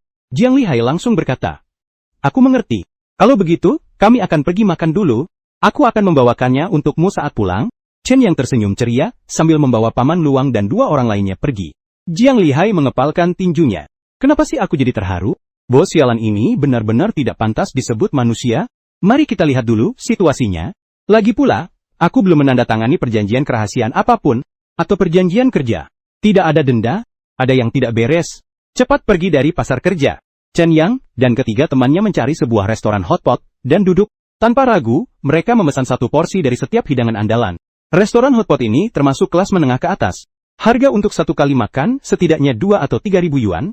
Dibandingkan dulu, bisa dibilang menghabiskan uang seperti air. Chen yang merasa sangat terharu, baik itu pendahulu dari pertemuan kebangkitan, atau kehidupan sebelumnya. Kapan dia pernah begitu boros? Di kehidupan sebelumnya, aku sibuk bekerja dan tidak pernah punya waktu luang, hanya untuk menghasilkan uang dari sekelompok orang tak berguna demi melunasi cicilan rumah. Di kehidupan ini, aku jadi anjing peliharaan, bekerja 996 setiap hari sampai mati kelelahan. Tak pernah merasakan hari yang menyenangkan. Apa sebutan untuk perilaku seperti ini? Konsumsi balasan? Bukan hanya karena sudah kaya, 2 kali melewati hidup dan mati. Chen yang telah memahami banyak hal, segalanya hanyalah ilusi. Mungkin menikmati hidup tanpa penyesalan adalah yang sebenarnya. Jangan bilang ada sistem. Bahkan tanpa sistem, Chen yang memutuskan untuk menjalani hidupnya dengan lebih bebas. Namun, berbagai tindakan Chen Yang terlihat agak aneh di mata Paman Luang. Hubungan kami selama 2 hari ini, Paman Luang merasakan sesuatu yang tak terungkapkan. Sejak kecil, latar belakang keluarganya sudah cukup baik. Dan banyak bergaul, terutama ayah yang setiap hari memberi nasihat, yang membuatnya menjadi dewasa lebih awal. Dia percaya diri, siapapun lawannya, dia selalu bisa melihat melalui beberapa hal. Tapi bagi Chen Yang, dia merasa sedikit bingung. Jika hanya karena salah transfer, dia berani mengambil resiko, dan mendapatkan uang jutaan, adalah strategi yang matang. Cara yang mengejutkan, jadi dalam proses ini, tekanan psikologis yang harus ditanggung, pasti juga luar biasa. Ini cukup untuk menunjukkan bahwa Chen yang adalah orang yang cerdik, bijaksana, berjiwa besar, dan memiliki keberanian yang luar biasa, bekerja dengan cara yang tidak konvensional. Tokoh yang tak kenal batasan dalam hatinya, tokoh seperti ini, seharusnya tidak mengendalikan semuanya. Bola salju yang bergulir cepat, ingin menjadi kaya raya dalam hidup. Saya pernah mendengar tentang sosok seperti Paman Luang, atau industri gelap, atau dalam proses kemakmuran perusahaan tertentu, selalu ada tokoh-tokoh serupa. Dan orang-orang itu tanpa kecuali sedang bergerak dengan cepat, tanpa pandang bulu. Sangat waspada, sering curiga, kenapa pada Chen yang jadi beda? Orang ini baru saja mengambil uang itu, lalu langsung mengajukan pinjaman, secara logika memang wajar. Lagi pula, mengambil pinjaman adalah jalan pintas. Tapi orang ini malah terjun ke bisnis air mineral. Zhen pergi, yang paling keterlaluan adalah dia sama sekali tidak mau peduli. Tapi kemarin saat serah terima dengan Kabupaten Wei, dia menyuruhku pergi. Bahkan perekrutan hari ini pun begitu sembarangan, malah diberikan kepada orang asing yang baru direkrut. Posisi manajer umum, dan meminta pihak lain untuk merekrut orang. Tak takut posisinya digeser? Tidak khawatir ditipu? Paman Luang semakin tidak mengerti Chen Yang bos. Apa impianmu? Paman Luang tak bisa menahan diri untuk bertanya. Chen Yang tersenyum sambil berkata, bos yang membicarakan mimpi kepada karyawannya, hanyalah omong kosong belaka. Apa maksudmu dengan membicarakan mimpi kepada bos? Apa kamu mau menjanjikan hal yang tidak mungkin? Paman Luang, maaf, bukan itu maksudku. Maksudku, aku benar-benar tidak mengerti perilakumu selama 2 hari ini. Apa sebenarnya yang ingin kamu lakukan? Sebenarnya, yang ingin aku lakukan itu sangat sederhana.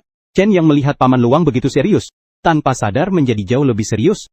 Seandainya sebelum kemarin, impianku adalah memiliki rumah sendiri, dan mobil untuk bepergian, ada tabungan, hidup tidak terlalu buruk. Tapi sekarang berbeda. Di mana perbedaannya? Paman Luang penasaran. Zheng Yang dan Wang Geng juga menatap bos mereka. Mereka sudah mengetahui apa yang dilakukan Chen Yang. Sambil merasa kagum. Juga penasaran dengan orang yang tiba tiba membalas dendam pada Chen. Yang ini, rencana hidupnya di masa depan, mereka sangat bisa merasakan apa yang dirasakan punya rumah, mobil, tabungan. Inilah impian sebagian besar orang. Sekarang saya punya 3 impian, Chen. Yang mengacungkan 3 jari ke. Pertama, agar hidupnya lebih nyaman, jangan khawatir soal uang. Ketiganya mengangguk berulang kali. Mimpi ini sangat realistis. Kedua, aku ingin melihat pemandangan dari tempat yang lebih tinggi, Chen. Yang berkata, perkembangan teknologi manusia hingga saat ini, selama ada uang, kebanyakan hal bisa dilakukan, tetapi pada akhirnya, ada beberapa hal yang tidak bisa dilakukan oleh teknologi yang ada saat ini. Jadi saya akan turun sendiri, memicu revolusi teknologi, mewujudkan nilai hidup, memimpin kemajuan teknologi. Ketiganya sedikit ragu, tetapi akhirnya mengangguk. Meski agak terdengar seperti membual dan terdengar seperti jiadakong, tapi bagaimana kalau bosnya benar-benar jadi kaya raya, dengan menjual air mineral? Lagi pula, kamu bahkan sudah membual tentang fusi nuklir. Menjual air mineral sambil menggarap teknologi tinggi juga tidak terlalu aneh. Lalu Paman Luwang bertanya, sejak kecil saya sudah sering mendengar ungkapan ini, semua orang di seluruh negeri meminjamkan saya 1 yuan, aku akan punya belasan miliar, kalian pernah dengar? Tanya Chen Yang. Ketiganya mengangguk berulang kali, ungkapan ini pasti sudah dikenal oleh seluruh rakyat. Tapi apa hubungannya dengan mimpi? Mimpi ketigaku adalah berhutang. Chen Yang menggabungkan sistem dan idenya. Tertawa seperti seluruh rakyat. Semua orang di seluruh dunia adalah kreditor saya. Kalian tidak merasa? Ini adalah hal yang menarik. Ketiganya saling memandang. Menarik? Sama sekali tidak menarik. Baiklah. Dan kalau dipikir-pikir, rasanya sangat menekan. Terutama Zheng Qiang dan Wang Geng. Keduanya berasal dari daerah miskin. Sudah terlalu sering melihat orang yang punggungnya patah karena hutang. Melihat ketiga orang itu tidak berkata apa-apa, Chen yang menggelengkan kepalanya sedikit. Hanya bisa dikatakan mereka terlalu jarang bertemu. Seolah-olah ada, semakin banyak utang, semakin nyaman hidupnya. Segala sesuatu yang berlebihan pasti akan berbalik. Utang yang sedikit adalah tekanan. Utang yang banyak adalah tekanan yang sangat besar. Saat utang paling banyak, orang lain yang merasa tertekan. Ketika utangmu menghancurkan segalanya, semua orang akan membantumu, karena kehancuranmu sama saja dengan bom nuklir ekonomi. Akan menghancurkan segalanya. Ini hanyalah masalah utang. Jika ada teknologi gelap lagi, yang bisa membuat kita berhutang sambil menghasilkan uang dengan gila-gilaan, maka pesta ini akan melanda segalanya. Siapapun yang menghalangi tidak perlu Chen yang turun tangan. Para kreditor akan menghancurkan mereka. Melihat esensi di balik penampilan, tampak sangat tidak masuk akal. Padahal kenyataannya lebih tidak masuk akal. Hotpot disajikan. Semua orang memuji hidangannya, memang harus punya uang, barang mahal pada dasarnya tidak punya kekurangan selain harganya yang mahal. Setelah selesai makan, meminta pelayan untuk merebus beberapa bahan makanan, Wang Geng maju ke depan dan memegangnya di tangannya. Keempat orang itu berangkat menuju pasar kerja. Jaraknya sangat dekat, menyeberangi jalan hanya beberapa ratus meter. Saat keempat orang itu tiba, Jiang Lihai sedang memberikan pelatihan kepada sekelompok orang. Kami adalah perusahaan rintisan, segala sesuatunya masih harus dibangun. Memulai dari awal, proses ini mungkin melelahkan, tetapi tidak diragukan lagi, kalian hanya perlu tetap tinggal, mereka semua adalah tokoh senior. Jangan terus-menerus memikirkan apa yang bisa diberikan perusahaan kepada kalian, kalian harus memikirkan dulu, apa yang bisa kalian berikan kepada perusahaan. Kami adalah perusahaan makanan dan minuman, saluran pemasaran jelas menjadi prioritas utama. Kalian semua adalah orang-orang yang tepat, itulah alasan mengapa saya ingin kalian tetap tinggal. Perusahaan besar itu bagus, tapi jelas belum tentu. Tekanan persaingan tinggi. Sulit naik jabatan. Apakah perusahaan kecil itu bagus? Bukan karena lingkungan kerjanya buruk. Penghasilan rendah. Sulit menjual. Perusahaan apa itu? Yang terbaik bagi kita, para pekerja? Tentu saja perusahaan rintisan. Tahap awal perusahaan. Bosnya rela mengeluarkan uang. Mudah naik jabatan. Meski persaingannya ketat, tapi menghasilkan uang pasti mudah. Kenapa? Karena tidak bisa mendapatkan uang di luar. Kita bisa mendapatkan uang dari bos. Coba pikirkan baik-baik, benarkah begitu? Perusahaan bangkrut tidak masalah, produknya yang tidak kompetitif, tidak apa-apa jika bos bangkrut, dia yang salah pilih bidang usaha, apa ruginya bagi kita? Tidak ada. Jadi saudara-saudara dengarkan aku, tanda tangani kontrak dan kerjakan dengan baik, kerja bagus, kita akan untung besar, kalau gagal kita untung sedikit. Aku, sebagai direktur utama ini, saya pasti berada di pihak kalian, suasana menjadi semakin meriah, orang-orang yang tadinya ragu pun kini tidak ragu lagi. Lagi pula, bagaimanapun juga. Ini tidak merugikan, masuk akal juga, kalau direktur utama sudah bilang begitu, apalagi yang kita ragu-ragu, ayo kita coba, tanda tangani kontrak untuk masa depan, buku-buku yang membuat orang tercengang, begitu menarik, begitu bro, mereka merekrutmu untuk menjual air mineral, bukan untuk bisnis piramida kan? Orang berbakat Chen yang merasa takjub dan bingung, tak disangka, manajer umum yang direkrut secara acak, Ternyata jagoan dalam bisnis piramida. Seperti kata pepatah, orang yang bekerja keras akan berhasil, orang yang bekerja keras akan mencapai kesuksesan. Tak heran si tua ini begitu lesu, bahkan berani minta jabatan manajer umum. Jelas dia orang yang licik dan cerdik. Bos Jiang Lihai Wenyan menoleh, menatap Chen Yang dengan sedikit canggung, keringat mulai bercucuran di kening. Sialan, tadi bos pasti nggak dengar semua yang aku bilang kan? Apa aku baru saja dilantik sudah mau dipecat? Kamu benar sekali. Chen Yang menepuk bahu Jiang Lihai, sambil memberi semangat. Kamu memang jenius. Tenang saja. Aku tidak menyalahkanmu. Contoh, mengulurkan tangan untuk mengambil tumpukan kotak makan dari tangan Wang Geng, dan meletakkannya di atas meja. Chen yang berkata kepada Paman Luwang, kamu bantu mereka urus kontraknya. Lalu dia menarik Jiang Lihai untuk duduk. Jiang Lihai memandang hidangan lezat yang memenuhi meja. Untuk sesaat, ia merasakan perasaan sang bos terhadap diriku. Bos, apa yang harus kita lakukan selanjutnya? Jangan terburu-buru. Chen yang menatap orang-orang yang menandatangani kontrak dan bertanya, bagaimana hasil perekrutannya? Secara umum, perusahaan sudah bisa beroperasi dengan normal, pekerja dasar akan direkrut di Kabupaten Wei. Tapi ada satu masalah yang sangat penting, Jiang Lihai Lue Viso. Dulu saya adalah seorang manajer profesional, meskipun termasuk yang tidak terkenal. Tapi saya juga pernah meneliti industri sejenis, seperti industri makanan. Industri ini, terutama berfokus pada manajemen R&D, dan penjualan. Manajemen adalah yang paling sederhana, kali ini, aku yang lebih banyak mengurusnya, yaitu pembelian selanjutnya, tenaga kerja di berbagai bidang, seperti manufaktur dan distribusi, bisa merekrut secara bertahap atau mempromosikan dari dalam. Penjualan juga tidak masalah. Orang-orang ini, dulunya bekerja di bidang penjualan, untuk sementara, kelola daftar pesanan dadakannya, barulah bisa mulai bekerja. Terutama di bidang penelitian dan pengembangan, apakah perusahaan kita memiliki produk? Berapa banyak dana yang akan dialokasikan perusahaan kita untuk penelitian dan pengembangan? Itu masalahnya. Jiang Lihai menatap Chen Yang. Ini adalah pertanyaan yang sangat penting. Siapapun yang berkecimpung di industri ini, pasti sudah memiliki teknologi inti, yaitu resep makanan dan minuman. Baru kemudian saya melakukannya. Menurut Jiang Lihai, Chen Yang seharusnya juga begitu. Lebih baik aman daripada menyesal. Jika bos kita ternyata orang yang ceroboh, tanpa alasan apapun, dia langsung bertindak. Kalau begitu, kita hancur. Orang itu direkrut dengan sia-sia, kontraknya juga sia-sia. Bahkan saya sendiri bisa berkemas dan pergi. Tenang, Chen Yang mengangguk. Resepnya adalah produk yang unik, memiliki nilai pasar yang sangat besar. Anda bisa tenang mengenai hal ini. Saat ini, fokusnya adalah membangun pabrik, membeli jalur produksi yang disesuaikan, membeli bahan baku. Jiang Lihai dan Wenyan menghela napas lega. Tersenyum, ini mudah saja. Saya melihat alamat lokasi pabrik perusahaan kita, yaitu Danau Yueming, di Kabupaten Wei. Tempat itu, dikelilingi pegunungan dan danau, sudah menjadi bagian dari industri konstruksi Kabupaten Wei. Bahan baku, pengiriman, mudah dan cepat. Selama proyek sudah ditetapkan, bisa selesai dalam waktu kurang dari 2 minggu. Secepat ini, Chen Yang Jingqi tidak bisa menghitungnya seperti itu. Jiang Lihai menggelengkan kepala. Jika berbicara tentang bangunan pertama yang dibangun, tentu saja itu adalah pabrik. Bangunan itu cukup dirakit langsung dari struktur baja, itu yang paling mudah.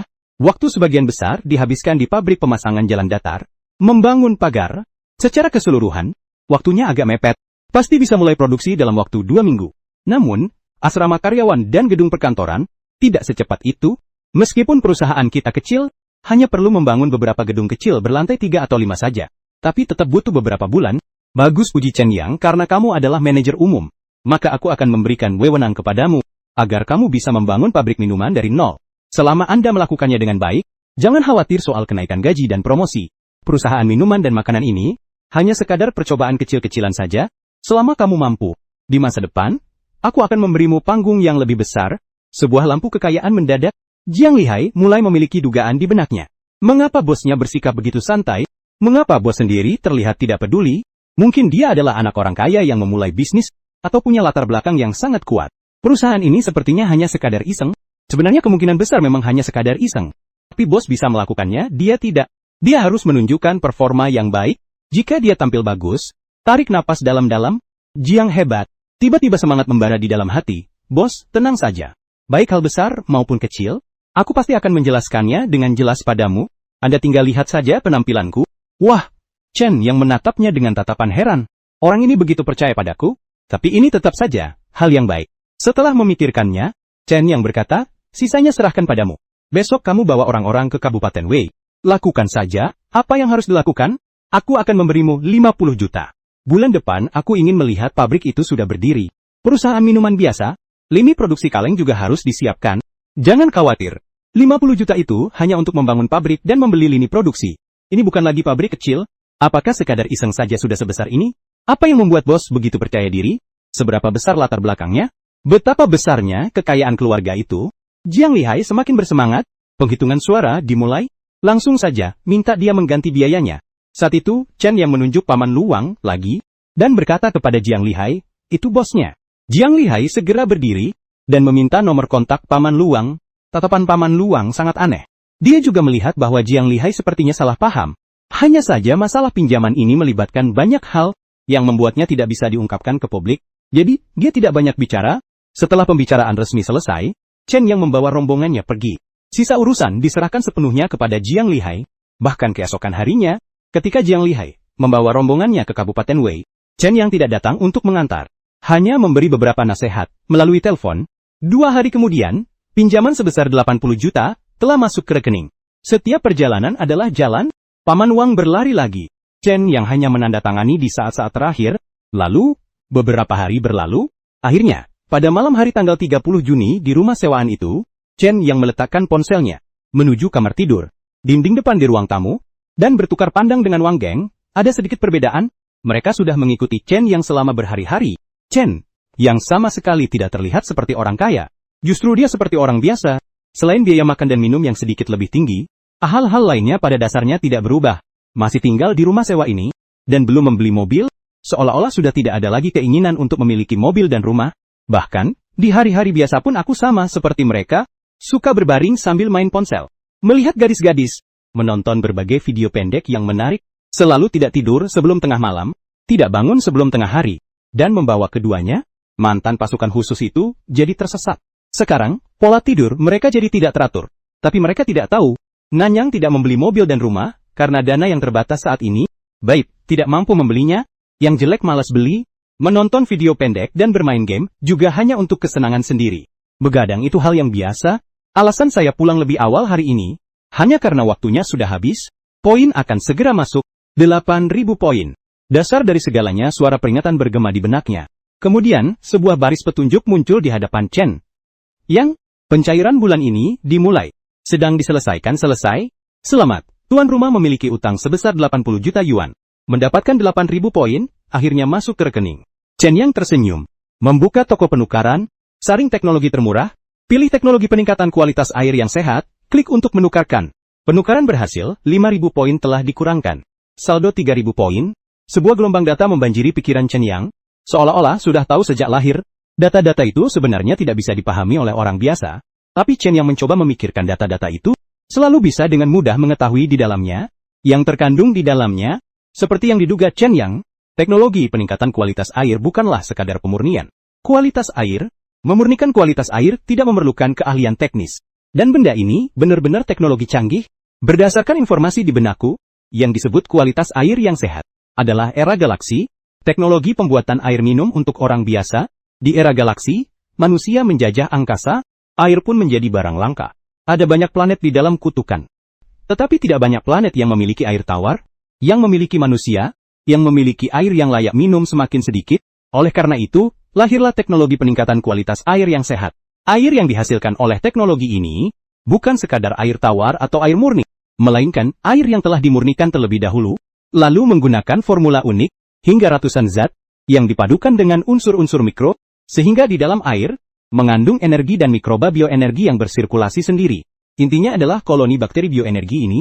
Koloni bakteri bioenergi ini akan berkembang biak dengan sendirinya, dan mewujudkan sirkulasi air secara mandiri, sehingga kualitas air tetap terjaga meskipun disimpan di kapal perang selama puluhan tahun, atau bahkan berabad-abad, dan semakin lama disimpan, proses optimalisasi perkembangbiakan mikroba itu sendiri semakin lama, semakin manis pula kualitas airnya.